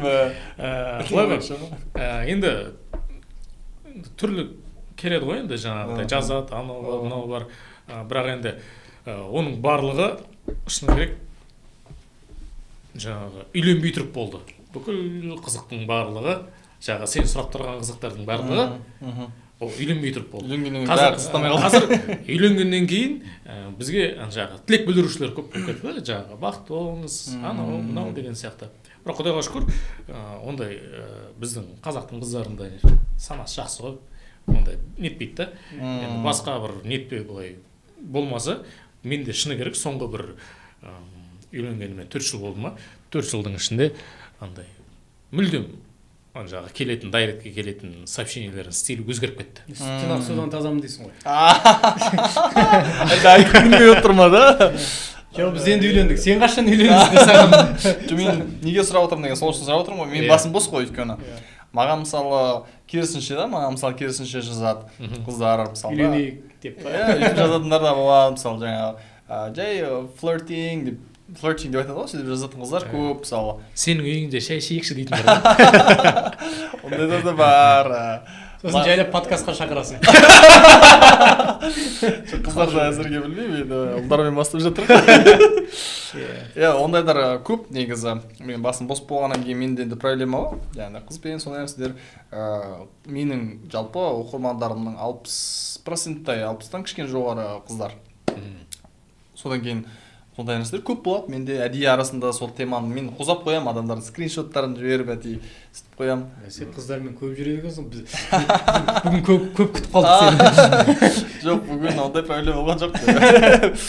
Мына подкаст 20 минут кешігіп басталды, ардақты ағайындар. Думан да болды па? Думан осындасақ алмайды, бірақ ар жағында душтың жаңа несі болып үйінен шықпаған дейді жігіттер айтып жатыр. Ондай нәрсе болды енді. Шынымен де ондай нәрсе болды. кешігіп қалдым енді. Бірақ жігіттер соның Қалжың, бәрін қалжың. түсініп, келіп нетіп жатқан үшін үлкен рахмет, поддержка беріп, біздің подкастты ашық кеңесі бүйтіп, ішіндегі бүткіл нәрсесін айтып, кейбіреулер отырады ғой, жасырып, жақсы жағынан бәрін айтқысы келіп, сондай. Ондай емес, жігіттер керісінше бүйтіп жатқандары үшін үлкен рахмет. Саған рахмет. Иә. Тағы бір сұрақ енді өзімнің басымда. Инстаграм қарағанда қатты бір актив жүргізбейсіңдер да. Мысалы, мен бағана бір әңгіме қозғадық қой.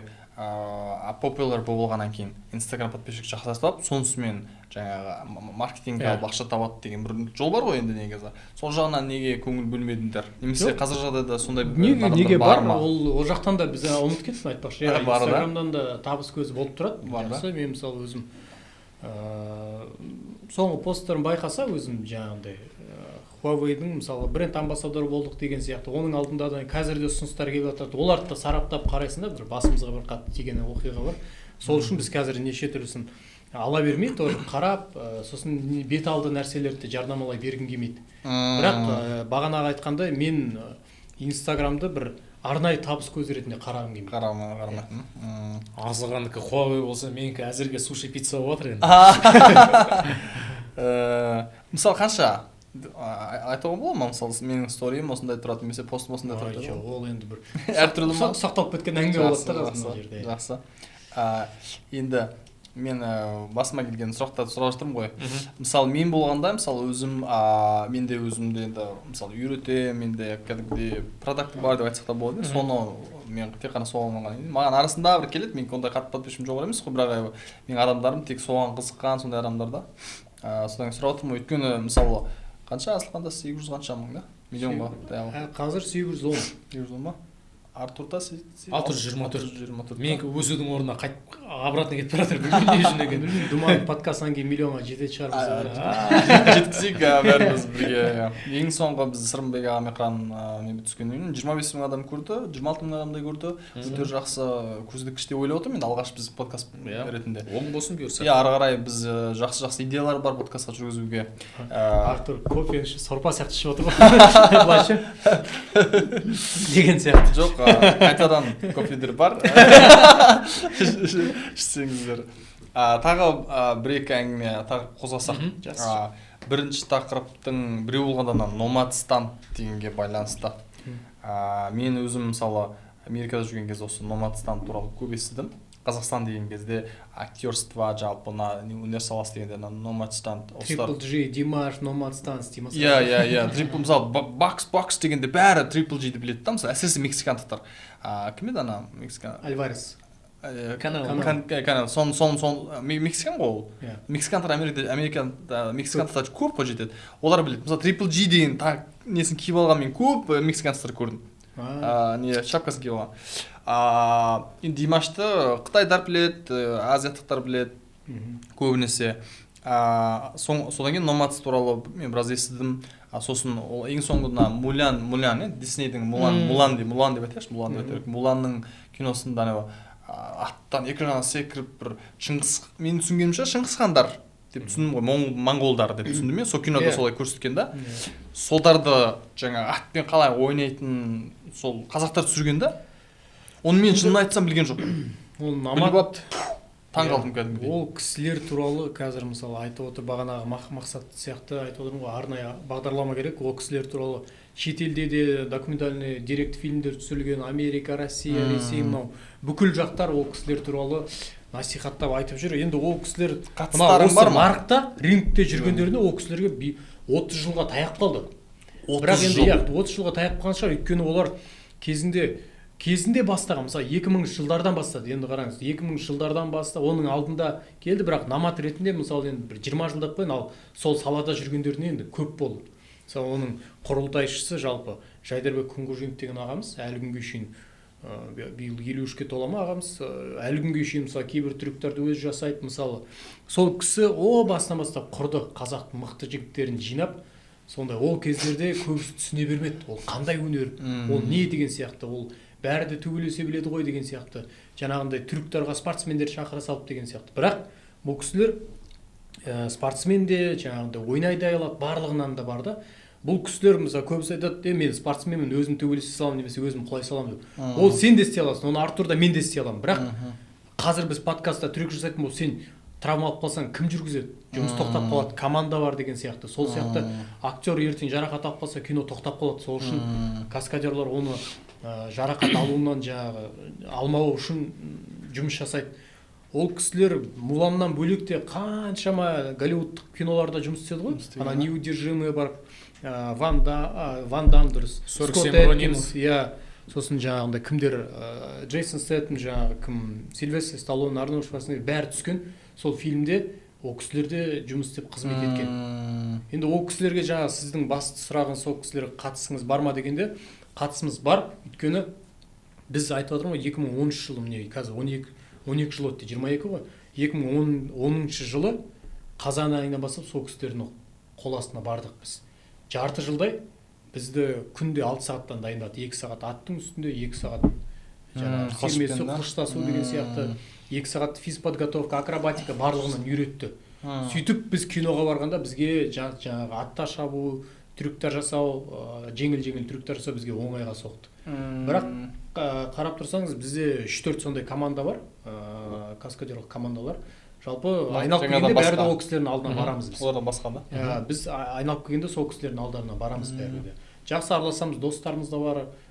Ортақ жаңағындай жұмыста жүргеннен кейін ол кісілерге әрине қатысымыз бар. Бір-біріміз сыйлықтар алып тұрамыз, киімдерін береді өздерінің деген сияқты. Ал бірақ біз мақтанамыз, өйткені мен шетелге осы 2019 жылғы енді мынау індетке дейін көп шыққам шетелге. Қазақ киносының апталық ретінде мені көп қонаққа шақыратын. Италия, Румыния, Грузия, Қытай сияқты жерлерге көп жерлерді аралағам.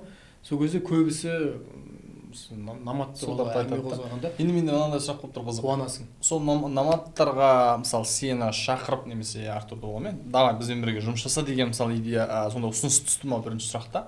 Екінші сұрақ, өздеріңде солармен бірге жұмыс жасап сондай мысалы дүниежүзілік Холливудтың киноларына бүйтіп не болса да, каскадер болса да енді қатысып көруге сондай бір не болды ма? Иә, ол қызығушылық әрине болады. Оның барлығы алдағы уақытта, өйткені бізден бөлек те көп актерлар бар ғой. Түсініп тұрмын, бірақ актерлар бар. Спортсмен, мысалы сен спортсмен, таеквондо, күрес бәрімен айналысасың ғой бүйтіп қарағанда. Жоқ, ол кісілердің командасына мысалы сен кіріп жұмыс істеу үшін сен бағанағыдай бүкіл жұмысыңды сол жақта жұмыс істеп қызмет етуің керек. Мына жақта сен басқа да жұмыстарың бар деген сияқты. Ертең сен командаға кіргеннен кейін мықты трюктар жасап шетелге өтесің ба, өтпейсің ба? Ол шетелге бет алды жаңағыдай адамдар жібере бермейді ғой. Кісілерді сараптап таңдап жібереді. Бірақ ол кісі Жайдарбек ағаны шетелге апарып түсірген актерлар бар қасында. Өте көп актерларды мысалы қолынан келгенше эпизодтарға тығып, жаңағыдай келісіп сөйтіп жүреді. Әрине бірінші олар өздерінің басын кіргізіп жұмыс жасау керек. Бірақ қазір ол кісілердің сөздері өтеді. Өйткені спортивный Оскарды да алды. Енді ол кісі қазір мақсаты бар, кейін сол жаққа өтіп жаңа жалпы қазақтың актерларын тартсам деген сияқты. Уақыттың еншісінде ғой бәрі, енді келе жатыр. Қызықты екен. Автордан андай сұрақ. Жалпы өнерді жатыр ғой енді. Мысалы жаңа мына Nomad Stand дегенді айтатын болсақ, неге сондай Nomad Standтан көп жасап тастамасқа деген бірінші идея? Ол ақша табу көзі деп қарауға да болады ғой негізінде, солай ма? Жоқ, ол емес па? Олар ақша табу емес па? Жоқ, олар мысалы қара. Бірінші мақсат ондай емес па? Олар шетелге, жоқ, бірінші мақсаттан бұрын Қазақстанда ондай ақша көп бермейді. Нарық. Олар қанша травмалады. Сосын олар шетелге өту үшін шетелде өзінің де каскадерлар бар. Ол үшін сен мықты жүріп, ол нарықта жаңағыда ақшасыз бір 10-15 жылда жүруің керек. Ол кісілер бірден шетелге өткен жоқ шыны керек. Біраз жыл өткеннен кейін барып қана сен енді біраз жыл өткеннен кейін барып қана енді қараңыз. Біз ойлап жатырмыз енді ол кісілер көп ақша табады деп. Мысалы ол кісіні алайын. Ол кісінің қол астында жұмыскерлері бар. Жасайтын каскадерлары бар. Ұстап отқан базасы бар. Соны обеспечивать етеді. Қаншама жылқылар бар. Оның барлығын жем шөптері бар, барлығын дәрі-дәрмекті бәрін еткенде ол ақша шетелден тауып жатқан ақшамда өзі қатты жете қоймайды. Сен ол үшін шетелдік жаңағы үлкен блокбастерларға басынан аяқ кіріп кетсең, постоянно сол жақта жүрсең, ол кезде болады ақша табу кетуге. Оны қазір табыс қиын деген сол да. Ол кісілер қазір оны табыс көзі ретінде қарап отқан жоқ. Ол кісілер енді міне тауып жатқан шығар жақсы ақша. Бірақ қазіргі мақсат ол кісілер сол бүкіл әлемге өздерін таныстырып, қаратып алып, сосын барып нету бар ғой жаңағы инвестиция имидж, сияқты да? имидж сосын саған жұмыс жасайды деген сияқты, иә. Қазір аттары шыға. Енді аттары шықты ғой. Енді қазір мынау індетке байланысты ол кісілерде бір үлкен шетелдік проекттердің көбісі тоқтап қалды. Әйтпесе жақсы неде келе жатты ғой. Түсіндім. Енді өнерді қалай монетизация жасауға болады деген не да сұрақ. Қысқаша жалпы what do you think деген сұрақ. Енді өнерге монетизация жағы ең басында айтып кеттік қой сұхбаттың басында. Көбісі енді сол оны монетизация тікелей қиын. Енді қара, бизнес жағынан қарайтын болсақ, мысалы суретшілер атақты мықты жаңағы өздерінің нелерін жасап жатыр ғой. Иә. Енді онда қыр-сырлар бар. Мысалы жалпы біз актерларды мысалы жаңа айтайын, табыс көзі ретінде қарайтын болсақ бұл өнерді. Сен курстарын сатасың, актерский курстарыңды. Ол қазір, ол қазіргі заман тренд болып келе жатыр. Актерлық немесе жаңағындай театрларға барып тәжірибе алмасасың гонорарға. Сондай табыс көзіне былай қарайтын болсаң, сосын жаңағындай бір несі қиын да бұның жолынан бір табыста. Ол Нұрлан ағамыздың да бір несінде ол бір ол бақ та. Әйтпесе бұл салада жүрген адамдар көп қой мысалы. Бұл бақ. Бұны сосын бір қатты бизнес ретінде қарастыруға білмеймін. Ол үшін біздің нарық әлі кішкентай да. Нұрлан аға келе жатыр, тоқтамай ол кісі қайтпайды да өзі. Қайтпайды, келе жатыр. Егер бізде бір 50 миллион халық болғанда, онда болатын еді. Жаңағы курстарыңды да ашасың, жаңағындай мастер-класстарды да, ол кезде нарықта үлкен барлығы бар. Сен оны сол кезде өнерді жаңағындай табыс ретінде қарастыруға болады. Табыс табу көз қалай еді? Табу көзі ретінде да? Ретінде қарауға болады. Арту да солай ойлайсың ба? Дәл солай. 100% па? Ағаммен келісім. Қазіргі басты табыс табу көзі не болып келе жатыр жалпы? Қазіргі жағдайда неге фокус жасау керек? Немесе жастарға байланысты бір-екі ауыз қазіргі жастар қандай табыс көзіне көбірек фокус жасау керек, бөлу керек, немесе қазір тренд қайда кетіп бара жатыр деген сұрақ? Қиын сұрақ мынау. Қазір енді өзіміздің пікіріміз. Енді фокус қазір енді барлығы дайын ғой ол жастарға. Не көрем, қай жағына барам, қалай нетем деп біреулердің сұхбаттың басында айтылып кеткен әңгіме ғой. Кім қателесті, соның барлығын сараптай келе жүретін жолдары көп деп ойлаймын. Мысалға жаңағы Асылхан айтып отыр ғой, енді біздің нарықта біздің халқымыз аз болып тұр да. Енді кеше ғана Россияның Ксения Собчак деген журналисті бар. Соның өзінің түсірген бір материалы бар да, инфобизнес жайлы да.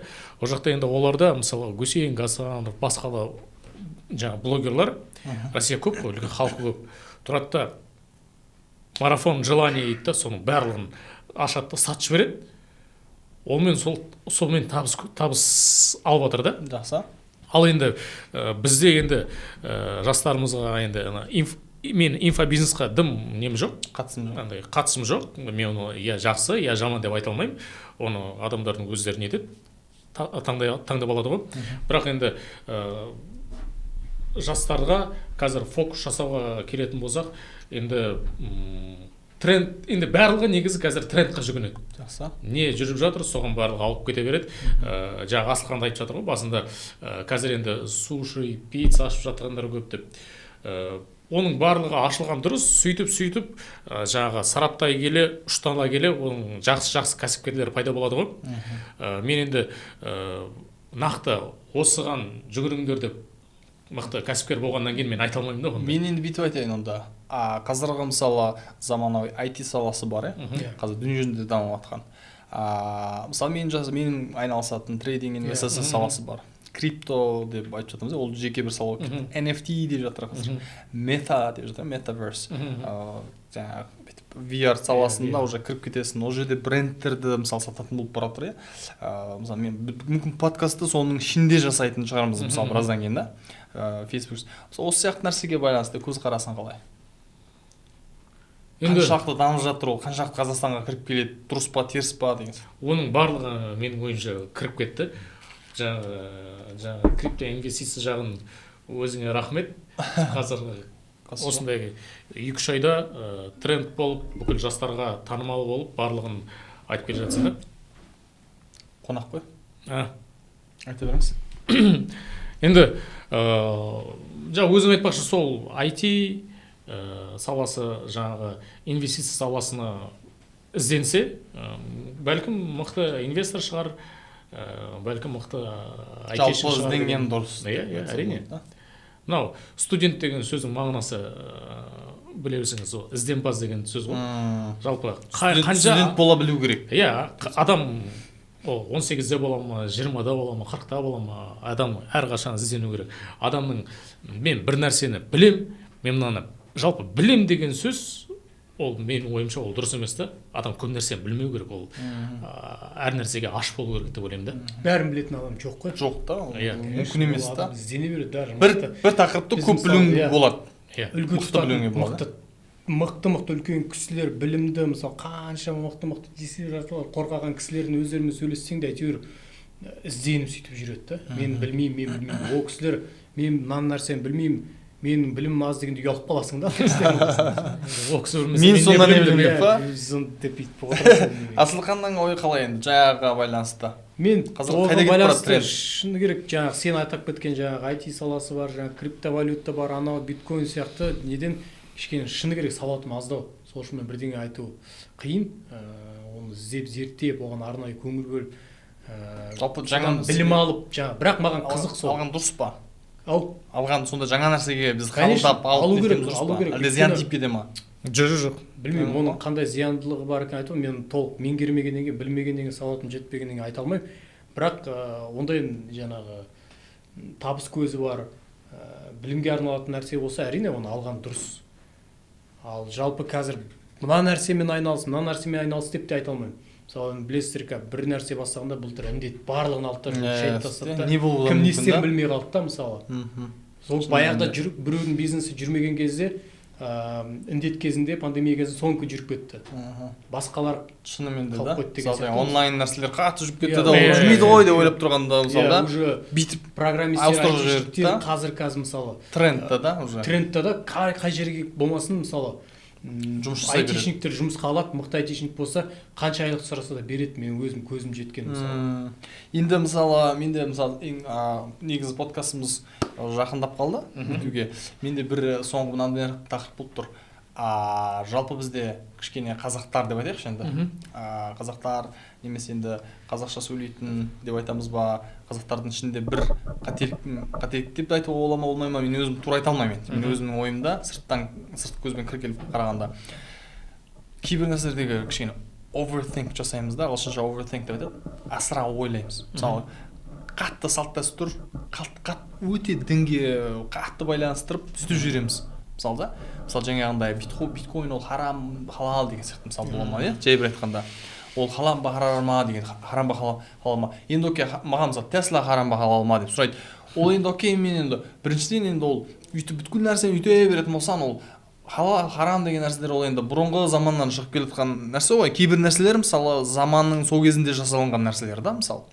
Қазіргі заман өзгеріп бара жатыр. Уже жыл сайын жаңа нәрселер пайда болады да, мысалы. Жыл сайын жаңағыдай мета деген нәрсе бертінде ғана шығып келді. Қазір ашым айтып жатыр да, мен өткен алдым, Facebook'тың VR-ын алдым да, сатып Америкадан алдырдым, Сырымбек аға барып келді ғой. Үлкен ағама тапсырып. Тағасың, ішіне уже кіріп кетесің да, басқа әлемде уже. Енді брендтер мысалы, қазір мысалы Prada, содар мысалы соның өздерінің брендтерін сол жерге сатайын деп жатыр да уже. Сондай мысалы подкаст ішінде болады, киноны мысалы соның ішінде ойнайсың ба, білмеймін, көп нәрсе болайын деп жатыр да уже. Білеміз ғой енді адамның миын, Илон Маск уже адамның миын жаңа Starlink деп жатыр, адамның миын алып сізге орнатады да, менің басымдағы жаңа акция туралы нәрсені Артурға уже информацияны орнатып тастайтын қазір нәрсе Илон Маск жасап жатыр, оған тест жасалынып жатыр да уже. Енді көп нәрсе сондай болып жатқан кезде деймін да, біз бір нәрсеге жаңа қатты бүйтіп жабысып, сондықтан біз дамымай қаламыз ба деген бір қорқыныш та жастарда. Оған айтар ойым бар да, бір ағамыз айтып еді, қазақ кейде қатты қиялдап кетеді деп ше. Қазақсы әрине өзімізде қазақпыз ғой.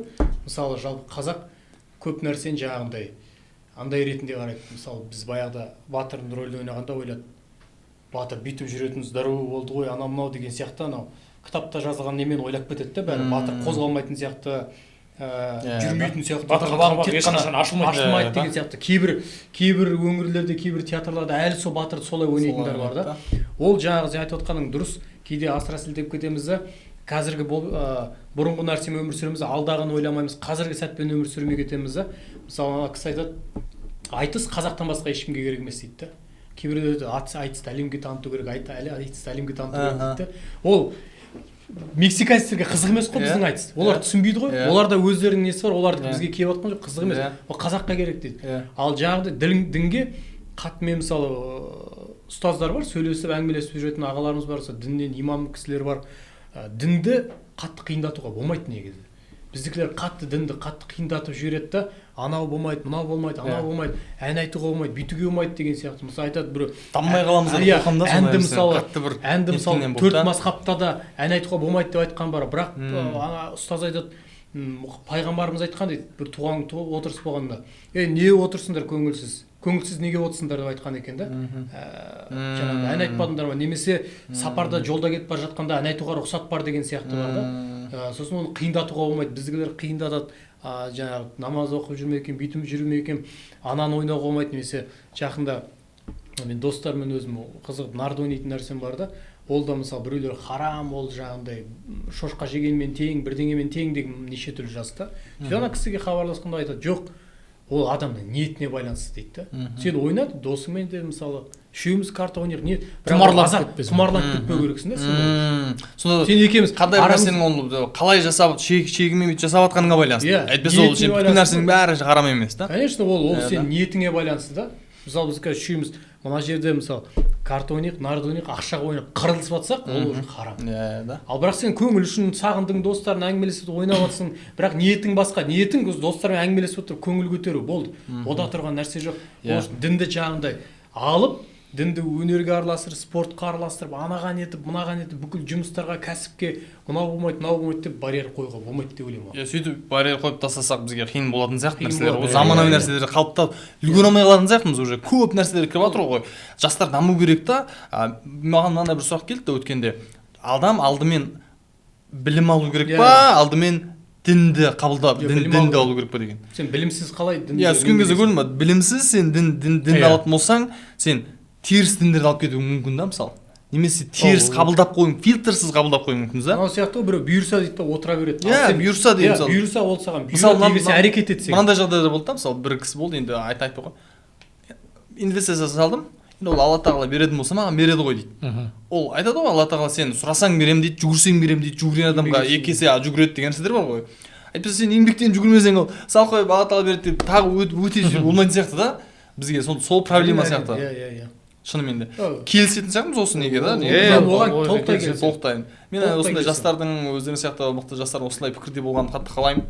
Біздің жалпы оқырмандар біраз нәрсе алды деп ойлап тұрмын бүгінгі жалпы подкасттан кеңескеннен.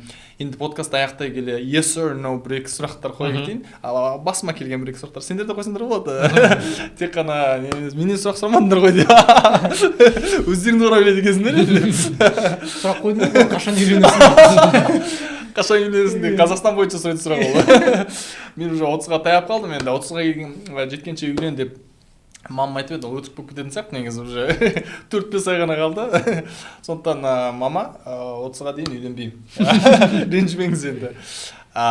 Бірінші сұрақ Артурға, қазір ән айтасың ба? Жоқ, жалпы ән айтқансың. Негізі ән айтқам, иә. Әннен бастағансың.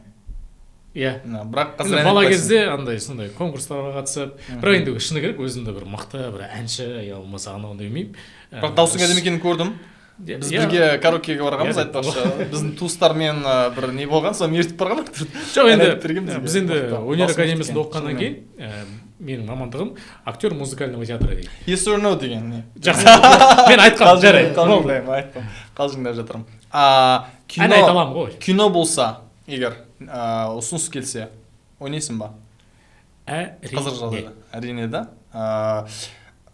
Сериал жақсы көресің. Сериал болса ыңғайлырақ па, кино болса ыңғайлырақ па? Толық метражды кино ғой, кино. Кино ма, бизнес па? Дәл қазір ма? Дәл қазір жағдайда. Енді әрине, енді мен бизнес саласын енді меңгеріп жүргеннен кейін әлі шикімін. болашақта қалай болып кетерін білмеймін, бірақ әзірге қатты күйгенім де жоқ, күймей қояйын, бірақ күйсем де одан сабақ аламын ғой. Дәл қазір кино ма, бизнес па? Кино да. Жақсы. Басқа қандай сұрақтар бар? Асылханға қойып жіберейін. Асылханда өнер ма, әлде спорт па? Өнер. Өнер да. Екеуі де ғой. Өнер ма, депутаттық жұмыс па? Өнер бір екен ғой да. Өнердің ішінде жалпы ән айтасың ба? Айтпай. Тек қана актинг да? Киноға түсем, әнді тек үйде жалғыз өзім отқанда айтамын. Сериал ма, кино ма? Кино. Кино да, негізінде бірге. Думан, саған сұрақ. Жақсы. ақш па, қазақстан ба? Қазір жағдайда Қазақстан. Беш бармақ па, әлде Макдональдс па? Беш бармақ. Так, не бар? Инвестиция ма, әлде басқа бір жаңа бизнес саласы ма?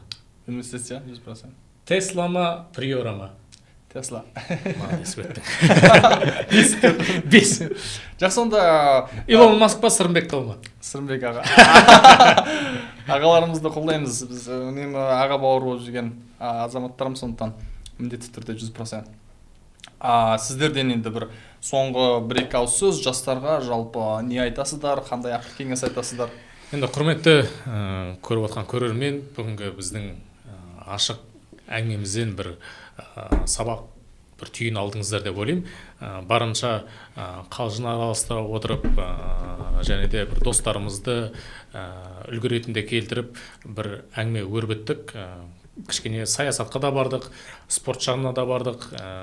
Енді түсінбей қалмасын, жалпы енді біз елім, жерім деп жүрген азаматтарымыз, Құдайға шүкір өзіміз сөйтіп санаймыз. Сол себепті кейде бір қардың ашатын тұстар болады, соны бүйтсек, мынаны бүйтсек дейміз ғой енді.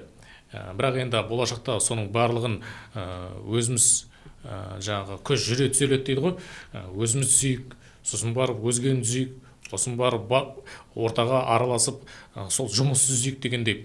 Сондықтан да сіздерге көп рахмет. Думанның подкастын қараңыздар, жақсы өздеріңізге қазіргі тілмен айтқанда инсайт аласыздар. Сондықтан да Думан, саған рахмет, керемет ашық сұхбат болды. Кофе, шай ішіп отырып күшті бір әңгіме алдық. Өзіме де бір жақсы жаңағы әңгіме барысында түрлі ойлар келеді ғой. Осы өзіме де дәл қазір көп байқап отқан көрермен болса, телефоныма бір 2-3 рет алаңдағаным бар. Заметкаға кіріп жазатын бір ойларымды түйіп қойдым да. Сондықтан да осындай бір әрбір әңгімеден осындай үлкен бір сабақ алып отыру керек деп ойлаймын. Сіздерге рахмет. Бірге болыңыздар. Асылхан. Құрметті достар, осы күнге дейін бізбен бірге болып келе жатқандарыңызға рахмет. Бәріміз бір болайық, ауызбіршілігіміз мол болсын. Әрқашан осы Қазақстан үшін еңбек етуден жалықпайық. Ауызбіршілігіміз мол болса, бәріміз бір болсақ, алынбайтын қамал жоқ. Білім саласын жалпы қай саланы болса да көтеруге бәріміз бірге атсалысайық. Іні қарындастарымызға тек қана сәттілік тілейміз, жол көрсеткен ағаларымызға рахмет айтамыз. Думанның тойында кездескенше бәріміз. Әмин деп қояйық. Үлкен рахмет жігіттер, келіп өздеріңіз сияқты жастар болса, біз жалпы қазақтың болашағы жарқын деп ойлаймын. Жаңағыдай өздеріңіз сияқты көзқараспен қазақ жасап жатқан жұмыстарыңыздың өзі, шын ниетпен айтылып жатқан әрбір тілектердің өзі, жаңа айтқанда әр адам өзінен бастап ары қарай басқаға көңіл бөлу керек, және көмектесе алу керек. Сонда біз енді өзімізді үлгі көрсетіп жатқанымыздың өзі менің ойымша біраз тигізіп жатқан кәдімгідей бір үлесіміз ба деп ойлаймын. Сондықтан сіздерге рахмет, жұмыстарыңыздан табыс, өнерлеріңізден табыс, сіздерді теледидардан ары қарай Холливудтан көргіміз келеді. Қазақтың бір тұтар жігіттері болып, үлгі болып жүре беріңіздер. Барлығымыз бірге осы қазақтың біздің балаша ұрпақтарымыздың қалатын жері ғой. Қазақстан бәрімізге бір нәрсе ғой, сондықтан осыны бірге дамытып, білім саласы болсын, өнер саласы болсын, бизнес саласы болсын да бірге дамытып жүре берейік. Сіздерге үлкен рахмет. YouTube каналымызға жазылып қойыңыздар, subscription баса отырыңыздар, лайк, коммент, пікірлеріңіз болса аямаңыздар. Келесі видеода кездескенше, peace.